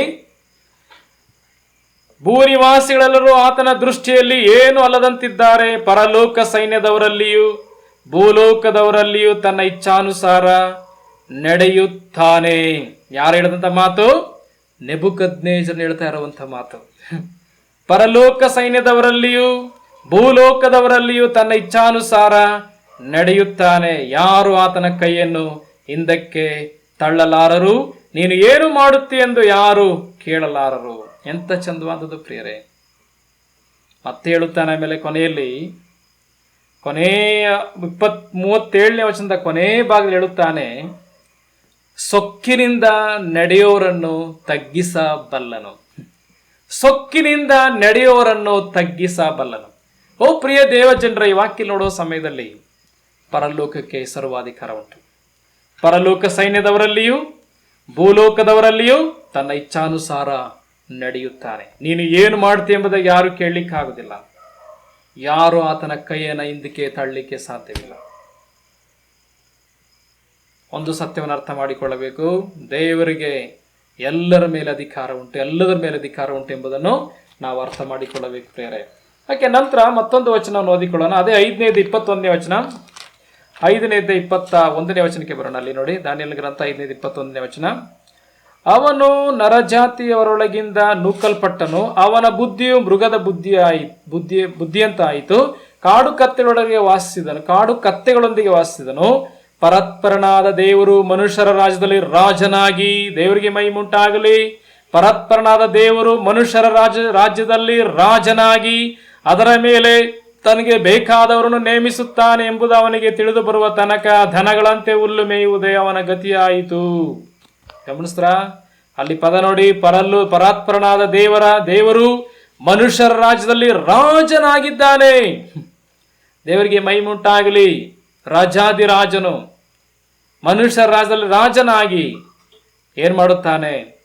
ಅದರ ಮೇಲೆ ತನಗೆ ಬೇಕಾದವರನ್ನು ನೇಮಿಸುತ್ತಾನೆ. ಎಂತ ಚಂದವಾದದ್ದು ಪ್ರೇರೆ. ಈ ಸತ್ಯಗಳನ್ನ ನಾವು ಕಲಿತಾ ಇರೋ ಸಮಯದಲ್ಲಿ ನಮ್ಮ ಹೃದಯ ಎಷ್ಟು ಉಕ್ಕಿ ಬರುವುದು, ಎಷ್ಟು ಸಂತೋಷ ಆಗ್ತದಲ್ವಾ? ನಾನು ನೀವು ನಂಬಿರುವಂಥ ದೇವರಿಗೆ ಇಡೀ ಲೋಕದ ಮೇಲೆ ಸರ್ವಾಧಿಕಾರ ಉಂಟು, ಎಲ್ಲ ಅರಸರ ಮೇಲೆ ಅಧಿಕಾರ ಉಂಟು. ಅವನು ರಾಜಾದಿ ರಾಜ, ಆತನಿಗೆ ಅಧಿಕಾರವಿದೆ. ಯಾಕೆ ನಾನು ಇನ್ನೂ ಕೆಲವು ವಚನಗಳನ್ನು ನಿಮ್ಗೆ ಹೇಳಲಿಕ್ಕಿದ್ದೇನೆ.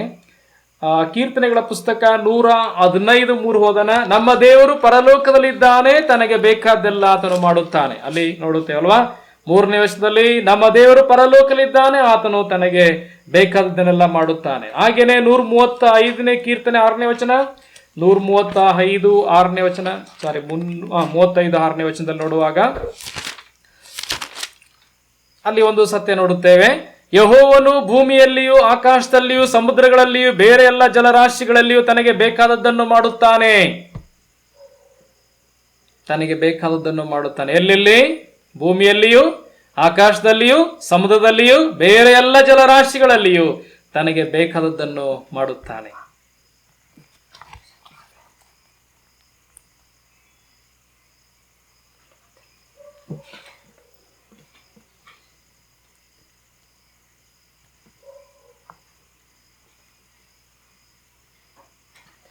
ಅದರಿಂದ ಪ್ರಿಯರೇ, ದೇವರಿಗೆ ಸರ್ವಾಧಿಕಾರ ಉಂಟು ಎಂಬುದನ್ನು ನೋಡುವಂತರಾಗಿದೆ. ಭೂಮಿ, ಸಮುದ್ರದಲ್ಲಿಯೂ ಎಲ್ಲ ಕಡೆ ಆಕಾಶದಲ್ಲಿಯೂ ತನಗೆ ಬೇಕಾದದ್ದನ್ನು ಆತನು ಮಾಡುವಂತನಾಗಿದ್ದಾನೆ. ಓಕೆ, ಹೀಗೆ ನಾವು ಈ ವಾಕ್ಯದಲ್ಲಿ ನೋಡುವ ಸಮಯದಲ್ಲಿ ದೇವರಿಗೇನುಂಟು? ಸರ್ವಾಧಿಕಾರ ಉಂಟು. ಆದ್ದರಿಂದ ಯಾರು ಸಹ ದೇವರಿಗೆ ವಿರುದ್ಧವಾಗಿ ದಂಗೆ ಹೇಳುವಂಥದ್ದು ಬೇಡ. ದೇವರಿಗೆ ವಿರುದ್ಧವಾಗಿ ಯಾರು ದಂಗೆ ಹೇಳುವಂಥದ್ದು ಬೇಡ. ನಮ್ಮೆಲ್ಲರಿಗೂ ಸಹ ಆದಿಕಾಂಡ 11ನೇ ಅಧ್ಯಾಯ 1ನೇ ವಚನ ಗೊತ್ತಿದೆ. ಬಾಬೇಲ್ ಕಟ್ಟಲಿಕ್ಕೆ ಹೋದರು ಅಲ್ವಾ? ಬಾಬೇಲ್ ಗೋಪುರ, ಬಾಬೇಲ್ ಪಟ್ಟಣವನ್ನ ಕಟ್ಟಲಿಕ್ಕೆ ಹೋದರು ನೋಹನ ವಂಶದವರು, ಶೇಮ್, ಹಾಮ್, ಹೆಫೆತ್.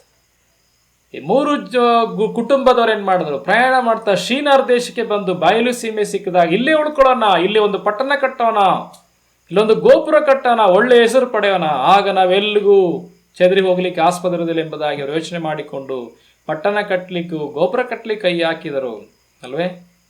ಅವರ ದುರುದ್ದೇಶ ಏನಾಗಿತ್ತು? ಒಂದು, ನಾವು ಒಳ್ಳೆ ಹೆಸರು ಪಡಿಬೇಕು. ಎರಡನೇದು, ನಾವು ಲೋಕದಲ್ಲಿ ಚೆದರಿ ಹೋಗಬಾರ್ದು. ಆದ್ರೆ ದೇವರು ಹೇಳಿದ್ದೇನೋ, ನೀವೆಲ್ಲ ಕಡೆ ಭೂಮಿಲೆಲ್ಲ ತುಂಬಿಕೊಳ್ಳಬೇಕು, ವಶ ಮಾಡಿಕೊಳ್ಬೇಕು ಎಂಬುದಾಗಿ ದೇವರು ಹೇಳಿದ್ದು. ಆ ಮೂಲ ಯೋಜನೆಗೆ ವಿರುದ್ಧವಾಗಿ ಇವರು ಆಲೋಚನೆ ಮಾಡುತ್ತಾ ಇದ್ದಾರೆ. ಇವರಿಗೆ ಒಳ್ಳೆ ಹೆಸರು ಬರಬೇಕು, ದೇವರಿಗೆ ಮಹಿಮೆ ಆಗೋದಲ್ಲ, ಇವರಿಗೆ ಒಳ್ಳೆ ಹೆಸರು ಬರಬೇಕು. ಅದರಿಂದ ದೇವರೇನ್ ಮಾಡಿದನು? ಇವರ ಯೋಜನೆಯನ್ನ ತಾರುಮಾರು ಮಾಡಿದನು. ಅದನ್ನೇ ಬಾಬೇಲ್ ಎಂಬುದಾಗಿ ಕರೆಯುವಂಥದ್ದು. ಭಾಷಾ ಭೇದನ ಉಂಟು ಮಾಡಿ. ಪ್ರಿಯ ದೇವಜನರ, ಇಲ್ಲಿ ಅರ್ಥ ಮಾಡಿಕೊಳ್ಳೋದೇನು? ದೇವರಿಗೆ ಸರ್ವಾಧಿಕಾರ ಉಂಟು. ನಿನ್ನ ಪ್ಲಾನ್ ಅಲ್ಲಿ ದೇವರಿಗೆ ಸಹ ಅಧಿಕಾರ ಉಂಟು. ಅದರಿಂದ ಮನುಷ್ಯನ ಒಂದು ಸ್ವಭಾವ ಏನಂತಂದ್ರೆ ದೇವರಿಗೆ ವಿರುದ್ಧವಾಗಿ ದಂಗೆ ಹೇಳುವಂತ ಸ್ವಭಾವ ಉಳ್ಳವನಾಗಿದ್ದಾನೆ ಎಂಬುದನ್ನ ನೋಡುವಂತರಾಗಿದ್ದೇವೆ. ಅದರಿಂದ ದೇವರು ಇದೆಲ್ಲ ಇವರು ಮನುಷ್ಯರೆಲ್ಲ ಮಾತಾಡ್ಕೊಳ್ಳೋದನ್ನ ಕೇಳಿಸ್ಕೊಂಡು ದೇವ್ರು ನಗ್ತಾನಂತೆ. 2ನೇ ಕೀರ್ತನೆ ಓದುತ್ತೇವೆ ಅಲ್ವಾ? ಭೂಪತಿಗಳು ಆಡುವಂತ ಮಾತನ್ನ ಕೇಳಿಸ್ಕೊಂಡು ದೇವ್ರು ನಗ್ತಾನಂತೆ ಅಲ್ವೇ? ದೇವರಿಗೆ ಅಧಿಕಾರ ಉಂಟು, ಎಲ್ಲ ಅಧಿಕಾರ. ಅದರಿಂದ ಪ್ರಿಯರೇ, ದೇವರು ಸರ್ವಾಧಿಕಾರಿಯಾಗಿದ್ದಾನೆ. ದೇವರು ಮನುಷ್ಯರ ಎಲ್ಲ ಯೋಜನೆಗಳನ್ನ ಬುಡಮೇಲು ಮಾಡುವಂತ ಅಧಿಕಾರ ಉಳ್ಳವನಾಗಿ ಏನ್ ಮಾಡಿದನು? ಇಲ್ಲಿ ಬುಡಮೇಲು ಮಾಡಿದನು ಅಂತಲ್ವೇ? ಇವ್ರೇನ್ ಮಾಡಿದ್ರು? ನಾವು ಒಳ್ಳೆ ಹೆಸರು ಪಡೆಯೋಣ ಅಂತ ಹೋದ್ರು. ಆದ್ರೆ ದೇವ್ರೇನ್ ಮಾಡಿದನು? ಒಳ್ಳೆ ಹೆಸರು ಇಲ್ಲ. ಅವ್ರು ಒಂದೇ ಕಡೆ ಇಡ್ಲಿಕ್ಕೆ ಆಗಲಿಲ್ಲ. ಅವರೆಲ್ಲಿಂದ ಚದುರಿಸಲ್ಪಟ್ಟರು ಎಂಬುದಾಗಿ ನೋಡುವಂತರಾಗಿದ್ದೇವೆ. ಅದೇ ಏದೋಮ್ಯರು ಹೇಳ್ತಿರೋಂಥದ್ದು ಏನಂತೆ? ದೇವರೇ ನೀನು ಕೆಡುತ್ತೀಯ, ನಾವು ತಿರುಗಿ ಏನ್ ಮಾಡ್ತೇವೆ? ಕಟ್ಟುತ್ತೇವೆ. ಆದ್ರೆ ದೇವರೇ ಹೇಳ್ತಾನೆ, ನೀವು ಕಟ್ರಿ, ನಾನು ಕೆಡುತ್ತೇನೆ ಎಂಬುದಾಗಿ. ಅಂದ್ರೆ ಅರ್ಥ ಏನು? ದೇವರಿಗೆ ಅಧಿಕಾರ ಉಂಟು, ನಿನ್ನ ಯೋಜನೆಗಳನ್ನ ಬುಡಮೇಲು ಮಾಡುತ್ತಾನೆ. ಅದಕ್ಕೆ ಯಾಕೋಬನು ಹೇಳುತ್ತಾನೆ ಏನಂತಂದ್ರೆ, ಯಾಕೋಬನ ಪತ್ರಿಕೆಯಲ್ಲಿ ಓದುವಾಗ 2ನೇ 13ನೇ ವಚನ ಓದೋ ಸಮಯದಲ್ಲಿ, ನಾವು ನಾಳೆ ಇಂಥ ಪಟ್ಟಣಕ್ಕೆ ಹೋಗ್ತೇವೆ, 1 ವರ್ಷ ಇದ್ದು ಅಲ್ಲಿ ಸಂಪಾದನೆ ಮಾಡಿ ಬರ್ತೇವೆ ಎಂಬುದಾಗಿ ಹೇಳುವಂತವ್ರೇ ಎಂಬುದಾಗಿ ವಚನ ಓದಿದ್ರೆ ಒಳ್ಳೇದು, ತುಂಬಾ ಚಂದವಾಗಿದೆ. ಆ ವಾಕ್ಯದಲ್ಲಿ ನೋಡಿ ಏನಂತಿದೆ? 13ನೇ ವಚನ, 4ನೇ 13ನೇ ವಚನ, ಇವತ್ತು ಇಲ್ಲವೇ ನಾಳೆ ನಾವು ಇಂಥ ಪಟ್ಟಣಕ್ಕೆ ಹೋಗಿ ಅಲ್ಲಿ 1 ವರ್ಷವಿದ್ದು ವ್ಯಾಪಾರವನ್ನು ಮಾಡಿ ಲಾಭವನ್ನು ಸಂಪಾದಿಸುತ್ತೇವೆ ಅನ್ನೋವರೇ, ಕೇಳಿರಿ, ನಾಳೆ ಏನಾಗುವುದೋ ನಿಮಗೆ ತಿಳಿಯದು. ನಿಮ್ಮ ಜೀವಮಾನವೆಂಥದ್ದು? ನೀವು ಸ್ವಲ್ಪ ಹೊತ್ತು ಕಾಣಿಸಿಕೊಂಡು ಆಮೇಲೆ ಕಾಣದೆ ಹೋಗುವ ಹಬೆಯಂತಿರುತ್ತೀರಿ. ಆದ್ದರಿಂದ ನೀವು ಅಂತ ಮಾತನ್ನು ಬಿಟ್ಟು ದೇವರ ಚಿತ್ತವಾದರೆ ನಾವು ಬದುಕಿ ಈ ಕೆಲಸವನ್ನಾಗಲಿ ಆ ಕೆಲಸವನ್ನಾಗಲಿ ಮಾಡುವೆವು ಎಂದು ಹೇಳಬೇಕು. ಹೀಗೆ ಹೇಳದೆ ನೀವು ಅಹಂಭಾವದಿಂದ ಹೊಗಳಿಕೊಳ್ಳುತ್ತೀರಿ. ಅಂತ ಹೊಗಳಿಕೆಯೆಲ್ಲ ಕೆಟ್ಟದ್ದೇ. ವಾಕ್ಯದಲ್ಲಿ ನೋಡಿದ್ರ, ನಾನು ಅಲ್ಲಿ ಹೋಗ್ತೇನೆ, ಹಾಗೆ ಮಾಡ್ತೇನೆ, ಹೀಗೆ ಮಾಡ್ತೇನೆ ಅಲ್ವೇ? ಈ ರೀತಿಯಾದಂಥ ಒಂದು ಅಹಂ ಅಥವಾ ಈ ರೀತಿಯಾದಂಥ ಒಂದು ಜಂಬದ ವಿಷಯಗಳು ದೇವರಿಗೆ ಇಷ್ಟ ಇಲ್ಲ. ಅದರಿಂದ ಏನು ಹೇಳಬೇಕು? ದೇವರ ಚಿತ್ತವಾದರೆ, ದೇವರು ನನಗೆ ಅನುಮತಿ ಕೊಟ್ರೆ, ದೇವರ ಮನಸ್ಸಲ್ಲಿ ಅದಿದ್ರೆ, ದೇವರಿಗೆ ಇಷ್ಟ ಇದ್ರೆ ಆ ಕೆಲಸವನ್ನು ನಾನು ಮಾಡುತ್ತೇನೆ ಎಂಬುದಾಗಿ ಹೇಳಬೇಕು, ಹೊರತಾಗಿ ಅಹಂಭಾವದಿಂದಿಗೂ ಮಾತಾಡ್ಲಿಕ್ಕೆ ಹೋಗಬಾರದು. ಅದರಿಂದ ನಾಳೆ ಏನಾಗ್ತದೆ ನಮಗೇನು ಗೊತ್ತು? ನಮ್ಮ ಜೀವ ಹಬೆಯಂತೆ ಇದೆ, ಹಾವಿಯಂತೆ ಇದೆ. ಇವತ್ತು ಕಾಣಿಸದೆ ಈಗ ಸ್ವಲ್ಪ ಹೊತ್ತು ಕಾಣಿಸಿಕೊಂಡು ಮತ್ತೆ ಕಾಣಿಸದಿರುವಂತ ಹಬೆಯಂತಿರುತ್ತೀರಿ ಎಂಬುದಾಗಿ ಬರೆಯಲ್ಪಟ್ಟಿದೆ. ಅದರಿಂದ ಯಾಕೆ ಈ ರೀತಿ ಜಂಬಗಳು? ಯಾಕೆ ಈ ಗರ್ವ ನಮಗೆ ಪ್ರಿಯರೇ? ಅದರಿಂದ ನಾವೆಂದಿಗೂ ಸಂತ ಮಾತನ್ನು ತಳ್ಳಿ ಬಿಡೋಣ. ಅದರಿಂದ ನಾವು ದೇವರ ಚಿತ್ತವಾದರೆ, ನಾವು ಬದುಕಿ ಉಳಿದಿದ್ರೆ ಈ ಕೆಲಸವನ್ನಾಗಲಿ ಆ ಕೆಲಸವನ್ನಾಗಲಿ ಮಾಡುತ್ತೇವೆ ಎಂಬುದಾಗಿ ಹೇಳಬೇಕು ಹೊರತಾಗಿ ನಾನು ಮಾಡುತ್ತೇನೆ, ನಾನು ಅದನ್ನು ಮಾಡುತ್ತೇನೆ, ಇದನ್ನು ಮಾಡುತ್ತೇನೆ. ದೇವರ ಕೈಯಲ್ಲಿ ನಿನ್ನ ಯೋಜನೆ ಇದೆ. ದೇವರು ನಿನ್ನ ಯೋಜನೆಯನ್ನು ಬುಡಮೇಲು ಮಾಡಲಿಕ್ಕೆ ಶಕ್ತನಾಗಿದೆ. ಏದೋಮರು ಏನಂದ್ಕೊಂಡ್ರು? ನಾವು ಹಾಳಾದೆವು, ಮತ್ತೇನು ಮಾಡ್ತೇವೆ? ಆಳು ಪ್ರದೇಶವನ್ನು ಮತ್ತೆ ನಾವು ಕಟ್ತೇವೆ. ಆದರೆ ದೇವರು ಹೇಳ್ತಾನೆ, ನೀವು ಕಟ್ಟಿದರೂ ನಾನೇನು ಮಾಡ್ತಾನೆ? ಕೆಡವಿ ಆಗ್ತಾನೆ. ಆಗ ಇದ್ರ ಮುಖಾಂತರ ಇಸ್ರಾಯೇಲ್ಗೆ ಏನು ಅರ್ಥವಾಗ್ತದೆ? ಏನು ಅರ್ಥವಾಗ್ತದೆ ಅಂದರೆ, ಅಲ್ಲಿ ಮುಂದಿನ ವಚನ ಓದುವಾಗ 5ನೇ ವಚನ, ನೀವು ಇದನ್ನು ಕಣ್ಣಾರೆ ಕಂಡು ಯೆಹೋವನು ಇಸ್ರಾಯೇಲಿನ ಮೇರೆ ಆಚೆಯು ಮಹಾಮಹಿಮೆಯುಳ್ಳವನು ಅಂದುಕೊಳ್ಳುವಿರಿ.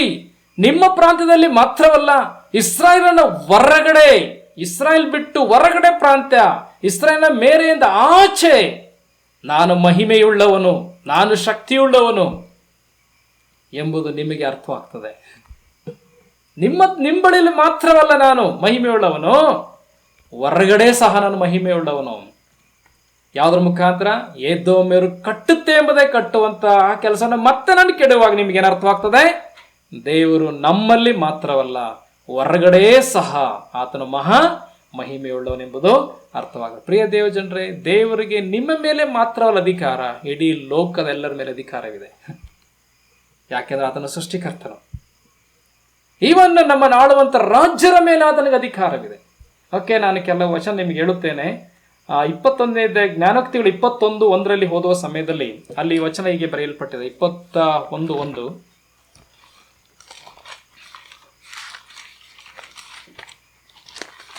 21:1 ರಾಜನ ಸಂಕಲ್ಪಗಳು ಯೆಹೋವನ ಕೈಯಲ್ಲಿ ನೀರಿನ ಕಾಲುವೆಗಳಂತೇವೆ, ತನಗೆ ಬೇಕಾದ ಕಡೆಗೆ ತಿರುಗಿಸುತ್ತಾನೆ. ಅರ್ಥ ಆಯ್ತಾ? ಏನೆಲ್ಲ ಪ್ಲಾನ್ಗಳು ಹಾಕೊಳ್ಬೋದು ರಾಜರು, ಆದರೆ ಯಾರ ಕೈಲಿದೆ? ದೇವರ ಕೈಲಿದ್ದಾಗ ನೀರಿನ ಕಾಲುವೆಗಳ ಬಳಿಯಲ್ಲಿ, ನೀರಿನ ಕಾಲುವೆಗಳಂತೆ ದೇವರ ಕೈಲಿದೆ ಅಂತ. ಆ ಕಾಲುವೆಗಳನ್ನು ಎತ್ತಬೇಕಾದಂತೆ ತಿಳಿಸ್ಬೋದು ದೇವರು, ಅಲ್ವೇ? ಅದರಿಂದ ಪ್ರಿಯರೇ, ದೇವರ ಕೈಯಲ್ಲಿ ಎಲ್ಲ ಅಧಿಕಾರ ಉಂಟು ಎಂಬುದನ್ನು ನಾವು ಅರ್ಥ ಮಾಡಿಕೊಳ್ಳಬೇಕು. ಅದರಿಂದ ಈ ಎಲ್ಲರ ಮೇಲೆ ಅಧಿಕಾರ ಉಳ್ಳಂತ ದೇವರನ್ನ ನಾವು ಮಾನಿಸಬೇಕಾಗಿದೆ. ಅರ್ಥ ಆಯ್ತಾ? 2ನೇ ಒಂದು ಕಾರಣ ಯಾಕೆ ದೇವರಿಗೆ ಸಲ್ಲತಕ್ಕ ಮಾನವನ್ನು ದೇವರಿಗೆ ನಾವು ತಿರುಗಿ ಸಲ್ಲಿಸಬೇಕಾಗಿದೆ. 1ನೇ ಕಾರಣ, ಆತನು ಪ್ರೀತಿಸುವ ದೇವರಾಗಿದ್ದಾನೆ. 2ನೇ ಕಾರಣ, ಆತನು ಎಲ್ಲಾ ಮನುಷ್ಯರ ಯೋಜನೆಗಳ ಮೇಲೆ ಆತನು ಅಧಿಕಾರವುಳ್ಳವನಾಗಿದ್ದಾನೆ. ಅದರಿಂದ ನಿನ್ನ ಎಲ್ಲ ಯೋಜನೆಗಳಲ್ಲಿ ಆತನನ್ನು ಸನ್ಮಾನಿಸು. ನಿನ್ನ ಒಂದು ಜೀವಿತದಲ್ಲಿ ಏನು ಪ್ಲಾನ್ ಮಾಡ್ಕೊಳ್ತೀಯೋ ಅದರಲ್ಲಿ ದೇವರನ್ನ ಸನ್ಮಾನ ಮಾಡುವಂಥದ್ದಿರಲಿ. ನಿನ್ನ ವಿದ್ಯಾಭ್ಯಾಸದಲ್ಲಿ ದೇವರನ್ನ ಸನ್ಮಾನ ಮಾಡು, ನಿನ್ನ ಉದ್ಯೋಗದಲ್ಲಿ ದೇವರನ್ನ ಸನ್ಮಾನ ಮಾಡು, ನೀನು ಏನು ಬಿಸ್ನೆಸ್ ಕೈ ಹಾಕ್ತೋ ಅದರಲ್ಲಿ ದೇವರಿಗೆ ಸನ್ಮಾನ ಉಂಟಾಗಲಿ. ನಿನ್ನ ಎಲ್ಲಾ ಪ್ಲಾನ್ಗಳಲ್ಲಿ ಫಸ್ಟ್ ನೀನೇನು ಪ್ಲಾನ್ ಹಾಕೋತೀಯೋ ಅದರಲ್ಲಿ ದೇವರಿಗೆ ಮಹಿಮೆ ಆಗ್ತದೋ ಅಂತ ಪ್ಲಾನ್ ಹಾಕೋ. ಆಮೇಲೆ ಮಹಿಮೆ ಆಗ್ತದೆ ಅಂತ ಯೋಚನೆ ಮಾಡಕ್ ಹೋಗ್ಬೇಡಿ, ಮಹಿಮೆ ಆಯ್ತಾ ಇಲ್ವಾ ಅಂತ. ಫಸ್ಟೇ ಪ್ಲಾನ್ ಹಾಕೊಳ್ಳುವಾಗಲೇ, ಕೆಲಸ ಮಾಡಿದ ಮೇಲೆಲ್ಲ ದೇವ್ರಿಗೆ ಮಹಿಮೆ ಆಗ್ತಂತೆ ಅಂತ ತಿಳ್ಕೊಳ್ಬೇಕಂಥದ್ದು. ನನ್ನ ಯೋಜನೆಯಲ್ಲಿಯೇ, ನನ್ನ ಪ್ಲಾನಲ್ಲೇ ದೇವರಿಗೆ ಮಹಿಮೆ ಆಗ್ತಾ ಇದೆ ಎಂಬುದನ್ನು ತಿಳ್ಕೊಳ್ಬೇಕು. ಅದರಿಂದ ಪ್ರಿಯರೇ, ನಿಮ್ಮ ಸಕಲ ಯೋಜನೆಗಳಲ್ಲಿ ದೇವರಿಗೆ ಮಾನವನ್ನು ಸಲ್ಲಿಸಿರಿ, ನಿಮ್ಮ ಯೋಜನೆ ಸಫಲ ಆಗ್ತದೆ. ಇಲ್ಲಿ ನೋಡಿ, ಏದೋಮ್ಯರು ಹಾಳಾದವು, ನಾವೇನ್ ಮಾಡ್ತೇವೆ? ಮತ್ತೆ ತಿರುಗಿ ಕಟ್ಟುತ್ತೇವೆ. ಆದರೆ ದೇವರು ಹೇಳ್ತಾನೆ, ಅವ್ರು ಕಟ್ಟಲಿ, ನಾನು ಕಿಡಿವೆ ಆಗ್ತೇನೆ. ಆದ್ರಿಂದ ಇಸ್ರಾಯೇಲರೇ, ನೀವೇನು ಅರ್ಥ ಮಾಡ್ಕೊಳ್ತೀರಾ? ನಾನು ನಿಮ್ಮಲ್ಲಿ ಮಾತ್ರವಲ್ಲ, ನನ್ನ ಮಹಿಮೆ ಹೊರಗಡೆ ಸಹ ಮಹಾಮಹಿಮೆ ಹೇಳುವುದಂತ ನಿಮಗೆ ಅರ್ಥವಾಗ್ತದೆ ಎಂಬುದಾಗಿ ಹೇಳುವುದನ್ನು ನೋಡುವಂತರಾಗಿದ್ದೇವೆ. 3ನೇ ಕಾರಣಕ್ಕೆ ಹೋಗೋಣ ನಾವು. ಓಕೆ, ಈಗ 3ನೇ ಕಾರಣ, ಯಾಕೆ ನಾವು ಆತನಿಗೆ ಸಲ್ಲಬೇಕಂತ ಮಾನವನ್ನ ದೇವರಿಗೆ ತಿರುಗಿ ಸಲ್ಲಿಸಬೇಕಾಗಿದೆ ಎಂಬುದಾಗಿ ನೋಡುವಾಗ ನಾವೀಗ ವಚನವನ್ನು 6ರಿಂದ 8 ತನಕ ಓದಿಕೊಳ್ಳುವಂತರಾಗಿ ನಾವು. ಓಕೆ, 6ರಿಂದ 8 ತನಕ. ನನ್ನ ನಾಮವನ್ನು ಧಿಕ್ಕರಿಸುವ ಯಾಜಕರೇ, ಮಗನು ತಂದೆಗೆ ಮಾನ ಸಲ್ಲಿಸುತ್ತಾನಲ್ಲ, ಆಳುದಣಿಗೆ ಭಯಭಕ್ತಿ ತೋರಿಸುತ್ತಾನಷ್ಟೇ. ನಾನು ತಂದೆಯಾಗಿರಲು ನನಗೆ ಸಲ್ಲುವ ಮಾನವೆಲ್ಲಿ, ದಣಿಯಾಗಿರಲು ನನಗೆ ತೋರಿಸುವ ಭಯಭಕ್ತಿಯಲ್ಲಿ ಎಂದು ಸೇನಾಧೀಶ್ವರ ಯೆಹೋವನು ನಿಮಗೆ ನುಡಿಯುತ್ತಾನೆ. ಆದರೆ ನೀವು ಯಾವ ವಿಷಯದಲ್ಲಿ ನಿನ್ನ ನಾಮವನ್ನು ಧಿಕ್ಕರಿಸಿದ್ದೇವೆ ಅನ್ನುತ್ತೀರಿ? ನನ್ನ ಯಜ್ಞವೇದಿಯ ಮೇಲೆ ಅಶುದ್ಧ ಪದಾರ್ಥಗಳನ್ನು ಅರ್ಪಿಸುತ್ತೀರಲ್ಲ. ಯಾವ ವಿಷಯದಲ್ಲಿ ನಿನ್ನನ್ನು ಅಶುದ್ಧಗೊಳಿಸಿದ್ದೇವೆ ಅನ್ನುತ್ತೀರೋ? ಯೆಹೋವನ ಮೇಜಿಗೆ ಘನತೆ ಏನಿದೆ ಎಂದು ನೀವು ಅಂದುಕೊಳ್ಳುವುದರಲ್ಲಿಯೇ ಕುರುಡಾದ ಪಶುವನ್ನು ಯಜ್ಞಕ್ಕೆ ಒಪ್ಪಿಸುವುದು ದೋಷವಲ್ಲವೆಂದು ನೆನೆಸುತ್ತೀರೋ? ಕುಂಟಾದದ್ದನ್ನು ರೋಗದ ಪಶುವನ್ನು ಅರ್ಪಿಸುವುದು ದೋಷವಲ್ಲವೆಂದು ನಂಬುತ್ತೀರೋ? ಸೇನಾಧೀಶ್ವರ ಯೆಹೋವನು ನಿಂತೆನ್ನುತ್ತಾನೆ, ಇಂಥದ್ದನ್ನು ನಿನ್ನ ದೇಶಾಧಿಪತಿಗೆ ಒಪ್ಪಿಸು, ನಿನಗೆ ಮೆಚ್ಚುವನೋ ಪ್ರಸನ್ನನಾಗುವನೋ. ದೇವರಿಗೆ ಮಹಿಮೆ ಆಗಲಿ ಪ್ರಿಯರೇ. ಈ ವಾಕ್ಯದಲ್ಲಿ ನಾವು ನೋಡುತ್ತೇವೆ, ಯಾಕೆ ದೇವರಿಗೆ ಸಲ್ಲತಕ್ಕ ಮಾನವನ್ನು ತಿರುಗಿ ದೇವರಿಗೆ ಸಲ್ಲಿಸಬೇಕಾಗಿದೆ? ಆತನ ಸ್ಥಾನ ದೊಡ್ಡದು. ಏನ್ ಸ್ಥಾನ? ಆತನು ತಂದೆಯು ದಣಿಯೂ ಆಗಿದ್ದಾನೆ. Okay, he is honorable because he is the father and master of all. ಆತನು ತಂದೆಯು ಮತ್ತು ದಣಿಯೂ ಆಗಿದ್ದಾನೆ. ಆತನ ಒಂದು ಪೊಸಿಷನ್, ಆತನ ಸ್ಥಾನ ದೊಡ್ಡದಾಗಿದೆ. ಆತನು ನಮ್ಮ ತಂದೆಯಾಗಿದ್ದಾನೆ. ನಾನು ನಿನ್ನನ್ನು ಸೃಷ್ಟಿಸಿದ ತಂದೆಯಲ್ಲವೋ ಎಂಬುದಾಗಿ ಇಸ್ರಾಯೇಲರಿಗೆ ದೇವರು ಹೇಳುತ್ತಾನೆ. ನಮ್ಮ ಆತ್ಮಗಳ ತಂದೆ ದೇವರು ಪ್ರಿಯರೇ. ಅದಕ್ಕೆ ಹೇಳುವಂಥದ್ದು, ಆತನು ತಂದೆಯು ದಣಿಯು ಯಜಮಾನ ಒಡೆಯನೂ ಆಗಿದ್ದಾನೆ. ಅದರಿಂದ ಆತನಿಗೆ ನಾವೇನು ಮಾಡಬೇಕಾಗಿದೆ? ಸಲ್ಲಿಸಬೇಕಾದ ಮಾನವನ್ನ ತಿರುಗಿ ಸಲ್ಲಿಸಬೇಕಾಗಿದೆ ಎಂಬುದನ್ನ ನೋಡುವಂತರಾಗಿದೆ. ನಾವೆಲ್ಲರೂ ಸಹ ಈ ಲೋಕದಲ್ಲಿ ದೊಡ್ಡ ದೊಡ್ಡ ವ್ಯಕ್ತಿಗಳನ್ನ ಗೌರವಿಸುವಂತ ಮಾನಿಸುವಂತ ವ್ಯಕ್ತಿಗಳಾಗಿದ್ದೇವೆ. ಸತ್ಯ ತಾನೇ? ನಮ್ಮ ತಂದೆ ತಾಯಿಗಳನ್ನ ಗೌರವಿಸ್ತೇವೆ, ನಮ್ಮ ಟೀಚರ್ಸ್ನ ಗೌರವಿಸ್ತೇವೆ ಅಲ್ವೇ? ಸ್ವಲ್ಪ ಸ್ಥಾನಮಾನದಲ್ಲಿರ್ತಕ್ಕಂಥವ್ರನ್ನ ಗೌರವಿಸ್ತೇವೆ, ಒಬ್ಬ ಅಧಿಕಾರಿಗಳನ್ನ ಗೌರವಿಸ್ತೇವೆ. ಸತ್ಯ ತಾನೇ? ನಮ್ಮ ರಾಷ್ಟ್ರದ ಪ್ರಧಾನಮಂತ್ರಿಯವರನ್ನ, ಮುಖ್ಯಮಂತ್ರಿಗಳನ್ನು ಸನ್ಮಾನಿಸ್ತೇವೆ. ಇದೇನು ನಮ್ಮಲ್ಲಿ ಏನಿದೆ? ನಮ್ಮಲ್ಲಿ ಮನುಷ್ಯರಲ್ಲಿ ಒಂದು ಸನ್ಮಾನ ಇದೆ, ಮಾನಿಸುವಂತ ಒಂದು ಸ್ವಭಾವ ನಮಗಿದೆ, ಈ ಒಂದು ಗುಣ ನಮ್ಮಲ್ಲಿದೆ. ಆದರೆ ಯಾರನ್ನ ಮಾನಿಸ್ತಾ ಇಲ್ಲ? ಮನುಷ್ಯನನ್ನು ಮಾನಿಸ್ತಾನೆ, ಆದರೆ ದೇವರನ್ನ ಮರೆತು ಬಿಟ್ಟಿದ್ದಾನೆ. ಇವತ್ತು ಮನುಷ್ಯರಿಗೆ ಕೊಡುವಂತ ಗೌರವವನ್ನ ದೇವರಿಗೆ ಕೊಡ್ತಾ ಇದ್ದೇವೆ ಪ್ರಿಯರೇ? ಮನುಷ್ಯರನ್ನು ಮಾನಿಸುತ್ತಾನೆ, ಆದರೆ ದೇವರನ್ನ ಮರೆತು ಬಿಡುತ್ತಾನೆ. ಇಲ್ಲಿ ದೇವರು ಕೇಳ್ತಾ ಇದ್ದಾನೆ, ನಾನು ತಂದೆಯಾಗಿರಲು ನನಗೆ ಸಲ್ಲುವ ಮಾನವೆಲ್ಲಿ? ದಣಿಯಾಗಿರಲು ನನಗೆ ತೋರಿಸುವ ಭಯಭಕ್ತಿಯಲ್ಲಿ ಎಂದು ಸೇನಾಧೀಶ್ವರ ಯೆಹೋವನು ನಿಮಗೆ ನುಡಿಯುತ್ತಾನೆ. ನಾನೊಬ್ಬ ತಂದೆ, ನನಗೆ ಸಲ್ಲುವಂಥ ಮಾನ ಇಲ್ಲಿ. ನಾನು ನಿಮ್ಮ ದಣಿ, ನನಗೆ ತೋರಿಸುವಂಥ ಭಯಭಕ್ತಿಯಲ್ಲಿ. ಒಬ್ಬ ಹಾಡು ತನ್ನ ಬಾಸ್ಗೆ ಏನು ಮಾಡ್ತಾನೆ? ಭಯಭಕ್ತಿ ನಡ್ಕೋತಾನೆ. ಒಬ್ಬ ಮಗನು ತಂದೆಗೆ ಒಂದು ಗೌರವ ಸಲ್ಲಿಸ್ತಾನೆ. ನಾನೊಬ್ಬ ತಂದೆ, ನಾನೊಬ್ಬ ಬಾಸ್, ಆದರೆ ನನಗೆ ನೀವು ಮಾನ ಸಲ್ಲಿಸ್ತಾ ಇಲ್ಲ ಮತ್ತು ನನಗೆ ಭಯಭಕ್ತಿಯನ್ನು ತೋರುತ್ತಾ ಇಲ್ಲ. ನನಗೆ ಸಲ್ಲಬೇಕಾದ ಮಾನ, ನನಗೆ ಸಲ್ಲಬೇಕಾದ ಭಯಭಕ್ತಿಯನ್ನ ನೀವು ತೋರಿಸ್ತಾ ಇಲ್ಲ ಎಂಬುದಾಗಿ ದೇವರಲ್ಲಿ ಹೇಳುವುದನ್ನ ನೋಡುವಂತರಾಗಿದ್ದೇವೆ. ಯಾಕೆ ನಾವು ಈತನಿಗೆ ಮಾನ ಸಲ್ಲಿಸಬೇಕಾಗಿದೆ? ಈತನ ಸ್ಥಾನ ದೊಡ್ಡದು. ಈತನ ಯಾರು? ಈತನು ತಂದೆಯಾಗಿದ್ದಾನೆ ಮತ್ತು ಈತನು ದಣಿಯಾಗಿದ್ದಾನೆ ಅಥವಾ ಒಡೆಯನಾಗಿದ್ದಾನೆ. ಅದರಿಂದ ಆತನಿಗೆ ಸಲ್ಲಬೇಕಂತ ಮಾನವನ್ನ ನಾವು ಸಲ್ಲಿಸಬೇಕಾಗಿದೆ ಪ್ರಿಯರೇ, ಅಲ್ವೇ? ನಂತರ ಈ ಯಜ್ಞವೇದಿಯ ಮೇಲೆ ಏನ್ ಮಾಡ್ತಾ ಇದ್ದಾರೆ ಇಲ್ಲಿ ನೋಡುವಾಗ, ನೀವು ಯಾವ ವಿಷಯದಲ್ಲಿ ನನ್ನ ನಾಮವನ್ನು ಧಿಕ್ಕರಿಸಿದೆವನ್ನುತ್ತೀರಿ, ನನ್ನ ಯಜ್ಞವೇದಿಯ ಮೇಲೆ ಅಶುದ್ಧ ಪದಾರ್ಥಗಳನ್ನು ಅರ್ಪಿಸುತ್ತೀರಲ್ಲ. ಅಂದ್ರೆ ಈ ಯಜ್ಞ ಸಮರ್ಪಣೆ ಮಾಡುವಂಥದ್ದು ಏನ್ ತೋರಿಸ್ತಾ ಇತ್ತು? ದೇವರನ್ನ ಸನ್ಮಾನಿಸುವಂತ ಸಂಕೇತ, ಗೌರವಿಸುವಂತ ಸಂಕೇತವಾಗಿತ್ತು ಅಲ್ವೇ? ನಿನ್ನ ಬೆಳೆಯಿಂದಲೂ ಆದಾಯದಿಂದಲೂ ಬೆಳೆಯ ಪ್ರತಾಪಣದಲ್ಲಿ ಯೆಹೋವನನ್ನು ಸನ್ಮಾನಿಸು ಅಲ್ವೇ? ನಾವು ಏನೇ ಯಜ್ಞಗಳನ್ನು ತರುವಾಗ ಅಥವಾ ಇಸ್ರಾಯೇಲ್ ಏನೇ ಯಜ್ಞಗಳನ್ನು ತರುವಾಗ ಅದರ ಅರ್ಥ ಏನು? ದೇವರನ್ನ ಸನ್ಮಾನಿಸುವಂತದ್ದ ಒಂದು ಚಿತ್ರಣವಾಗಿತ್ತು. ಆದ್ರೆ ಇವರು ಎಂಥ ಯಜ್ಞ ಸಮರ್ಪಣೆ ಮಾಡ್ತಾ ಇದ್ದಾರೆ? ಅಶುದ್ಧವಾದ ಪದಾರ್ಥಗಳನ್ನು ಯಜ್ಞವೇದಿ ಮೇಲೆ ಸಮರ್ಪಣೆ ಮಾಡುತ್ತಾರೆ. ಅದರ ಅರ್ಥ ಏನು? ಇದು ಅವಮಾನಿಸುವುದರ ಸಂಕೇತ. ಇದು ಮಾನಿಸುವುದರ ಸಂಕೇತ ಅಲ್ಲ. ಅಶುದ್ಧವಾದ ಪದಾರ್ಥಗಳನ್ನು ದೇವರಿಗೆ ತಂದರ್ಪಿಸುವಂಥದ್ದು ಮಾನಿಸುವುದರ ಸಂಕೇತವಲ್ಲ, ಅವಮಾನಿಸುವುದರ ಸಂಕೇತ. ಅರಿತ ಪ್ರಿಯರೇ, ಯಜ್ಞವೇದಿಯ ಮೇಲೆ ಅಶುದ್ಧ ಪದಾರ್ಥಗಳನ್ನು ಅರ್ಪಿಸುವಂಥದ್ದು ದೇವರಿಗೆ ವಿರುದ್ಧವಂತ ಪಾಪವೇ ಆಗಿದೆ.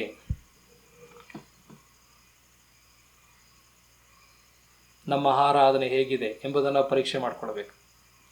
ನಾವು ದೇವರಿಗೆ ಸಲ್ಲಿಸುವಂತ ಆರಾಧನೆ ಎಷ್ಟು ಚಂದವಾಗಿದೆ, ಎಷ್ಟು ಸಮರ್ಪಕವಾಗಿದೆ ಎಂಬುದನ್ನು ಅರ್ಥ ಮಾಡಿಕೊಳ್ಳಬೇಕು. ನಾನು ಮುಂದೆ ಅದನ್ನು ಹೇಳ್ತೇನೆ. ಅದರಿಂದ ದೇವರ ಯಜ್ಞವೇದ ಮೇಲೆ ಅಶುದ್ಧ ಪದಾರ್ಥಗಳನ್ನು ತಂದು ಅರ್ಪಿಸುವಂಥದ್ದು ಏನಾಗಿದೆ, ಅದು ಪಾಪವಾಗಿದೆ. ಓಕೆ, ನಂತರ ಮನುಷ್ಯರು ತಿರಸ್ಕರಿಸುವಂತ ಪದಾರ್ಥಗಳನ್ನು ದೇವರಿಗೆ ಸಲ್ಲಿಸುವಂಥದ್ದು ದೇವರನ್ನು ಅವಮಾನ ಪಡಿಸುವಂಥದ್ದಾಗಿದೆ. ಓಕೆ, ಇಲ್ಲಿ ನೋಡುವ ಸಮಯದಲ್ಲಿ ಏನಂತ ಬರೆಯಲ್ಪಟ್ಟಿದೆ ನೋಡಿ, ಇದನ್ನು ತೆಗೆದುಕೊಂಡು ಹೋಗಿ ನಿನ್ನ ದೇಶಾಧಿಪತಿಗೆ ಒಪ್ಪಿಸು, ನಿನಗೆ ಮೆಚ್ತಾನೋ ಪ್ರಸನ್ನನಾಗ್ತಾನೋ ಎಂಬುದಾಗಿ ಬರೆಯಲ್ಪಟ್ಟಿದೆ ನೋಡಿ, ಅಲ್ವೇ? ಇದು ದೇಶಾಧಿಪತಿಗೆ ಒಪ್ಪಿಸು ಅಂದ್ರೆ ಏನು ಅಶುದ್ಧವಾದ ಪದಾರ್ಥಗಳು ತರ್ತಾ ಇದ್ವಿ ಎಂಬುದನ್ನು ನೋಡುವಾಗ ಅಲ್ಲಿ ಗಮನಿಸಿ, ವಾಕ್ಯದಲ್ಲಿ 7ನೇ ವಚನದ ಕೊನೆಯ ಭಾಗದಲ್ಲಿ ನೋಡುವ ಸಮಯದಲ್ಲಿ 8ನೇ ವಚನ ಓದುವಾಗ, ಕುರುಡಾದ ಪಶುವನ್ನು ಯಜ್ಞಕ್ಕೆ ಒಪ್ಪಿಸುವುದು ದೋಷವೆಲ್ಲವೆಂದೆಣಿಸುತ್ತೀರೋ, ಕುಂಟಾದದ್ದನ್ನು ರೋಗದ ಪಶುವನ್ನು ಅರ್ಪಿಸುವುದು ದೋಷವೆಲ್ಲವೆಂದು ನಂಬುತ್ತೀರೋ. ಗಮನಿಸಿ, ವಾಕ್ಯದಲ್ಲಿ ಏನಂತ ಬರೆಯಲ್ಪಟ್ಟಿದೆ? ಕುರುಡಾದ ಪಶು ಮತ್ತು ಕುಂಟಾದ ಪಶು ಮತ್ತು ರೋಗದ ಪಶು. ಯಾಜಕಾಂಡದಲ್ಲಿ ಓದುವಾಗ ಎಂಥ ಪಶುವನ್ನು ತರಬೇಕು ಅಂತಿದೆ? ಪೂರ್ಣಾಂಗವಾದ ತರಬೇಕು ಅಂತಿದೆ.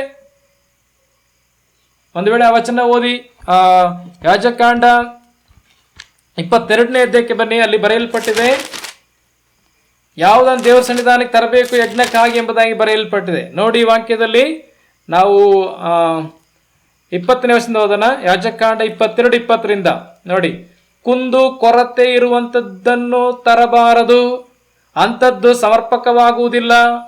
ಯಾವನಾದರೂ ಸಮಾಧಾನ ಯಜ್ಞಕ್ಕಾಗಿ ಹರಕೆಯಾಗಿ ಆಗಲಿ ಕಾಣಿಕೆಯಾಗಿ ಆಗಲಿ ದನವನ್ನು ಅಥವಾ ಆಡು ಕುರಿಗಳನ್ನು ತಂದರೆ ಅವು ಸಮರ್ಪಕವಾಗುವುದಕ್ಕೆ ಪೂರ್ಣಾಂಗವಾಗಿಯೇ ಇರಬೇಕು.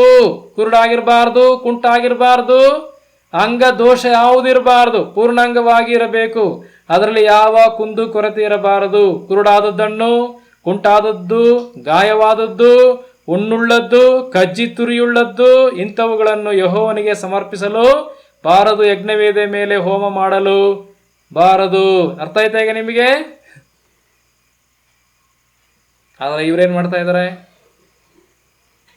ಮಾಡ್ತಾ ಇದ್ದಾರೆ ಪ್ರಿಯರೇ? ಮಲಾಕಿಯನ ಕಾಲದಲ್ಲಿ ಇಸ್ರಾಯೇಲ್ ಜನರು ಯಜ್ಞವೇದ ಮೇಲೆ ಏನು ಅರ್ಪಿಸ್ತಾ ಇದ್ದಾರೆ? ದೇವರು ಏನು ಕೇಳಿದ್ನ ಅದಕ್ಕೆ ವಿರುದ್ಧವಾಗಿ ಅರ್ಪಿಸ್ತಾ ಇದ್ದಾರೆ. ಇದು ಅವಮಾನಿಸುವುದಲ್ಲವೋ? ಮಾನ ಸಲ್ಲಿಸಬೇಕಂತ ಇಸ್ರಾಯೇಲ್ ಜನರು ದೇವರನ್ನು ಅವಮಾನಿಸ್ತಾ ಇದ್ರು ಈ ರೀತಿಯಾಗಿ. ಅದಕ್ಕೆ ದೇವರು ಹೇಳ್ತಾ ಇದ್ದಾನೆ, ಕುರುಡಾದದ್ದು, ಕುಂಟಾದದ್ದು, ರೋಗದ ಪಶು ಏನ್ ಮಾಡ್ತೀರಾ? ಇದನ್ನು ತಂದು ಅರ್ಪಿಸ್ತಾ ಇದ್ರಲ್ಲ ಎಂಬುದಾಗಿ ದೇವರು ಕೇಳುತ್ತಾ ಇದ್ದಾನೆ. ಎಂತಹ ರೀತಿಯಲ್ಲಿ ದೇವರನ್ನ ಇವರು ಸನ್ಮಾನಿಸ್ತಾ ಇದ್ದಾರೆ ನೋಡಿ ಪ್ರಿಯರೇ. ಮತ್ತೆ ದೇವರು ಹೇಳ್ತಾನೆ, ಅದಕ್ಕೇನೆ ಇಂಥದ್ದನ್ನು ನಿನ್ನ ದೇಶಾಧಿಪತಿಗೆ ಒಪ್ಪಿಸು, ನಿನಗೆ ಮೆಚ್ಚುವನೋ ಪ್ರಸನ್ನನಾಗುವನು. 8ನೇ ವಚನದ ಕೊನೆಯ ಭಾಗ, ಇಂಥದ್ದನ್ನು ಅಂದ್ರೆ ಅರ್ಥ ಕುರುಡಾದದ್ದನ್ನು, ಕುಂಟಾದದ್ದನ್ನು, ರೋಗದಲ್ಲಿರುವುದನ್ನು ತೆಗೆದುಕೊಂಡು ಹೋಗಿ ನಿನ್ನ ದೇಶಾಧಿಪತಿಗೆ ಒಪ್ಪಿಸು, ನಿನಗೆ ಮೆಚ್ತಾನ, ಪ್ರಸನ್ನನಾಗ್ತಾನ. ನಾನು ಹೇಳೋದು ಅರ್ಥ ಆಯ್ತಾ?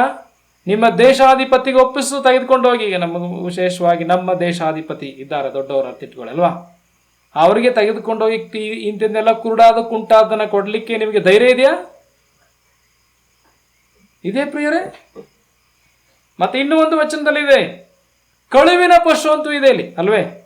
ಅಂದ್ರೆ ಕದ್ಕೊಂಡು ಬಂದಿರೋದು. ವಾಕ್ಯದಲ್ಲಿ ನೋಡುವ ಸಮಯದಲ್ಲಿ ಅವ್ರು ಅರ್ಪಿಸಿದಂತೆ ಯಾವ ಪಶುಗಳಂತೆ? ಕುಂಟಾದದ್ದು, ಕುರುಡಾದದ್ದು, ರೋಗದ್ದು ಮತ್ತೆ ಕಳುವಿನ ಪಶು ಎಂಬುದಾಗಿ ಬರೆಯಲ್ಪಡಿದೆ. ನೀವು 13ನೇ ವಚನ ಓದುವಾಗ ನೋಡಿ, ಅಲ್ಲಿದೆ, ನಾನು ಮುಂದೆ ಹೋಗಿ ಹೇಳ್ತೇನೆ ಅದನ್ನ. ಅಲ್ಲಿ ನೋಡಿ, 13ನೇ ವಚನ 2ನೇ ಭಾಗದಲ್ಲಿ ಕಳುವಿನ ಪಶುವನ್ನು, ಕುಂಟಾದದ್ದನ್ನು, ರೋಗಿಯಾದದ್ದನ್ನು ತಂದೊಪ್ಪಿಸುತ್ತೀರಿ. ಅರ್ಥ ಆಯ್ತಾ? ಅಂದ್ರೆ ಇನ್ನೊಂದು ಸೇರಿಸ್ಬೇಕಲ್ಲ, ಯಾವ್ದು ಕಳುವಿನ ಪಶು, ಕದ್ಕೊಂಡು ಬಂದು ದೇವ್ರು ಕೊಡೋದು, ಕದ್ಕೊಂಡು ಬಂದು ದೇವರು ಸ್ವೀಕಾರ ಮಾಡಿಕೊಡ್ತಾನೆ. ದೇವರು ಪರಿಶುದ್ಧನು. ಕದ್ದದಲ್ಲಿ ಅರ್ಧ ಭಾಗ ಕೊಡ್ತೀನಿ ಅಂತ ಯಾರು ದೇವ್ರಿಗೆ ಹೇಳ್ಬೇಡಿ, ಯಾಕೆ? ದೇವರು ಪರಿಶುದ್ಧನು. ಕಳುವಿನ ಪಶುವನ್ನ ತಂದರ್ಪಿಸ್ತಾ ಇದಾರೆ. ಪ್ರಿಯ ದೇವಜನರೇ, ನಮ್ಮ ಜೀವಿತದಲ್ಲಿ ಬಹಳ ಎಚ್ಚರಿಕೆ ಆಗಿರೋಣ, ನಾವು ದೇವರನ್ನ ಹೇಗೆ ಸನ್ಮಾನಿಸ್ತೇವೆ ಎಂಬುದಾಗಿ. ಇಲ್ಲಿ ನೋಡಿ, ಯಾಕೆ ದೇವರಿಗೆ ಮಾನವನ್ನ ತಿರುಗಿ ಸಲ್ಲಿಸಬೇಕಾಗಿದೆ? ಆತನು ತಂದೆಯಾಗಿದ್ದಾನೆ, ಆತನು ದಣಿಯಾಗಿದ್ದಾನೆ. ಆದ್ದರಿಂದ ಮನುಷ್ಯನು ಮನುಷ್ಯನನ್ನು ಮಾನಿಸ್ತಾನೆ, ಆದರೆ ದೇವರನ್ನು ಮರೀತಾ ಇದ್ದಾನೆ. ನಾವೆಂದಿಗೂ ಮರೆಯಬಾರದು. ಅಶುದ್ಧವಾದ ಪದಾರ್ಥಗಳನ್ನ ಯಜ್ಞವೇದಿಯ ಮೇಲೆ ಅರ್ಪಿಸುವಂಥದ್ದು ಏನಾಗಿದೆ? ಪಾಪ. ಅದನ್ನು ಮಾಡ್ಲಿಕ್ಕೆ ಹೋಗಬಾರ್ದು. ಅಶುದ್ಧವಾದ ಎಂಬುದಾಗಿ ಹೇಳುವಾಗ ನ್ಯೂನತೆ ಉಳ್ಳದ್ದು, ಕುಂದು ಕೊರತೆ ಉಳ್ಳದ್ದು, ಅದನ್ನು ದೇವರಿಗೆ ಅರ್ಪಿಸಬಾರದು ಅಲ್ವೇ? ದೇವರಿಗೆ ಉತ್ತಮವಾದನ್ನು ಅರ್ಪಿಸಬೇಕು. ನಾನು ಹೇಳಲಿಕ್ಕೆ ಬೇಕಾದಷ್ಟು ಉದಾಹರಣೆಗಳಿದೆ. ನಮ್ಮ ಕಾಣಿಕೆ ಆಗಲಿ ಅದು ಸರಿಯಾದ್ದೇ ಆಗಿರಬೇಕು ದೇವರಿಗೆ ಕೊಡುವಾಗ. ನಾನು ಯಾವಾಗಲೂ ಹೇಳುವಂಥದ್ದು, ನಮ್ಮ ಸಭೆ ಕಾಣಿಕೆ ಚೀಲದಲ್ಲಿ ಲೆಕ್ಕ ಮಾಡುವಾಗ ಗೊತ್ತಾಗ್ತದೆ, ಕೆಲವು ಹಿಡಿದೇ ಇರ್ತಕ್ಕಂಥ ಅಥವಾ ಕೆಲವು ಅಂಗಡಿಯಲ್ಲಿ ಹೋಗದೇ ಇರ್ತಕ್ಕಂಥ ನೋಟ್ಗಳಲ್ಲಿ ಬಂದಿರ್ತವೆ. ನಮಗೆ ಅದು ನಾಚಿಕೆ ಆಗ್ತದೆ. ಅಂದ್ರೆ ಅರ್ಥ, ಅಂಗಡಿಯಲ್ಲಿ ತೆಗೆದುಕೊಳ್ಳದೇ ಇರ್ತಕ್ಕಂಥ ನೋಟುಗಳನ್ನು ಕಾಣಿಕೆ ಚೀಲದಲ್ಲಿ ಹಾಕ್ತಕ್ಕಂಥ ವ್ಯಕ್ತಿಗಳು ನಮ್ಮಲ್ಲಿದ್ದಾರೆ ಎಂಬುದಾಗಿ ಹೇಳುವಾಗ ನಾವು ಅಳಬೇಕೋ ಏನು ಮಾಡ್ಬೇಕು ಹೇಳಿ ಪ್ರಿಯರೇ? ಹಾಗಿದ್ರೆ ಹೇಗೆ ಸನ್ಮಾನ ಮಾಡ್ತೇವೆ ನಾವು? ಹಾಗಿದ್ರೆ ನಾವು ಹೇಗೆ ಸನ್ಮಾನ ಮಾಡ್ತೇವೆ? ನಾನು ಯಾಕೆ ಹೇಳ್ತೀನಿ ಎಂಬುದಾಗಿ ಹೇಳುವಾಗ, ಇದರಲ್ಲೇ ನಾವು ಕೆಲವು ಸಮಯದಲ್ಲಿ ಕೆಲವು ಚೇಂಜ್ ತೆಗೆದುಕೊಂಡು ಅದರಲ್ಲಿ ಕಾಣಿಕೆಯಲ್ಲಿ ಚೇಂಜ್ ಇಸ್ಕೋತೇವೆ. ಚೇಂಜ್ ತೆಗೆದುಕೊಂಡು ಅಂಗಡಿಗೆ ಹೋದಾಗ ಅಂಗಡಿಯಲ್ಲಿ ಅದನ್ನು ಇದು ಸಾರ್ ಇದು ಬೇರೆ ನೋಟ್ ಕೊಡಿ, ಇದು ಇಡೆಯಲ್ಲ ಎಂಬುದಾಗಿ ಹೇಳುತ್ತಾರೆ. ಆಗ ಏನಾಗ್ತದೆ ಹೇಳಿ? ಎಲ್ಲಿಂದ ಬಂತಿದ್ದು? ಕಾಣಿಕೆ ಚೀಲದೊಳಗೆ ಇಸ್ಕೊಂಡಿರೋದು ನಾವು ಚೇಂಜನ್ನು. ಪ್ರಿಯರಾಗಿದ್ದರೆ ಎಷ್ಟು ಅವಮಾನ ಪಡಿಸ್ತಾ ಇದೆ ನಾವು. ನಮ್ಮ ಸಹೋದರು ಕಾಣಿಕೆ ಎಣಿಸುವಂಥ ಒಬ್ಬ ಸಹೋದರು ಇದ್ರು. ಅವರಿಗೆ ಇಂಥ ನೋಟುಗಳು ಸಿಕ್ಕಿದ್ರೆ ಏನು ಮಾಡ್ತಿದ್ರು ಅಂದರೆ, ಮೇಲ್ ಕಿಡ್ಕೊಂಡು ದೇವರೇ ಇವ್ರನ್ನ ಕ್ಷಮಿಸಿ ಎಂಬುದಾಗಿ ಹೇಳ್ತಾ ಇದ್ರು. ಮೇಲೆ ಅಂತ್ಕೊಂಡು ಈಗ ಆ ನೋಟ್ ನೀಡ್ಕೊಂಡು ದೇವರೇ ಇವ್ರನ್ನ ಕ್ಷಮಿಸಿ ಎಂಬುದಾಗಿ ಹೇಳ್ತಾ ಇದ್ರು. ಹೌದು, ಪಾಪ. ಅದು ಯೋಗ್ಯವಾದ ರೀತಿಯಲ್ಲಿ ದೇವರಿಗೆ ನಾವು ಸನ್ಮಾನಿಸಬೇಕು. ಕುರುಡಾದದ್ದು, ಕುಂಟಾದದ್ದು ಅಲ್ವೇ, ರೋಗದಲ್ಲಿ ಬಿದ್ದಂಥದ್ದು, ಕಳುವಿನ ಪಶುವನ್ನು ದೇವರಿಗೆ ಸಮರ್ಪಿಸುವಾಗ ದೇವರು ಮೆಚ್ತಾನೆ ಎಂಬುದಾಗಿ ತಿಳ್ಕೊಳ್ಬೇಡಿ ಪ್ರಿಯರೇ. ನಿನ್ನ ದೇಶಾಧಿಪತಿಗೆ ಕೊಡು, ಅವನು ಮೆಚ್ತಾನೋ, ಸ್ವೀಕಾರ ಮಾಡ್ತಾನೆ ಎಂಬುದಾಗಿ ಹೇಳೋದನ್ನು ನೋಡುತ್ತೇವೆ. ಅದರಿಂದ ಆತನ ಸ್ಥಾನಕ್ಕೆ ತಕ್ಕ ಹಾಗೆ ಮಾನವನ್ನ ಸಲ್ಲಿಸಿ ಗೌರವಿಸಿರಿ. ಆತನ ಸ್ಥಾನ ದೊಡ್ಡದು.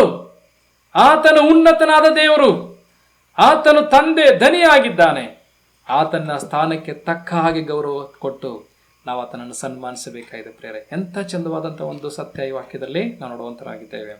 ಇಲ್ಲಿ ನೋಡುವಾಗ ಇವತ್ತು ನಾವೆರಡು ಸತ್ಯವನ್ನು ಕಲಿತಾ ಬರ್ತಾ ಇದ್ದೇವೆ. ನಿನ್ನೆ ದಿವಸ ಕಲಿತಂಥದ್ದೇನು? ನಿನ್ನೆ ದಿವಸ ಕಲಿತಂಥದ್ದು ನಾವು ಯಾಕೆ ದೇವರಿಗೆ ತಿರುಗಿ ಮಾನವನ್ನು ಸಲ್ಲಿಸಬೇಕಾಗಿದೆ ಎಂಬುದ ಕಾರಣ. ಮೊದಲನೇ ಕಾರಣ, ದೇವರು ಪ್ರೀತಿಸುವ ದೇವರಾಗಿದ್ದಾನೆ. ಅದರಿಂದ ನಾವು ಆತನಿಗೆ ಮಾನ ಸಲ್ಲಿಸಬೇಕಾಗಿದೆ.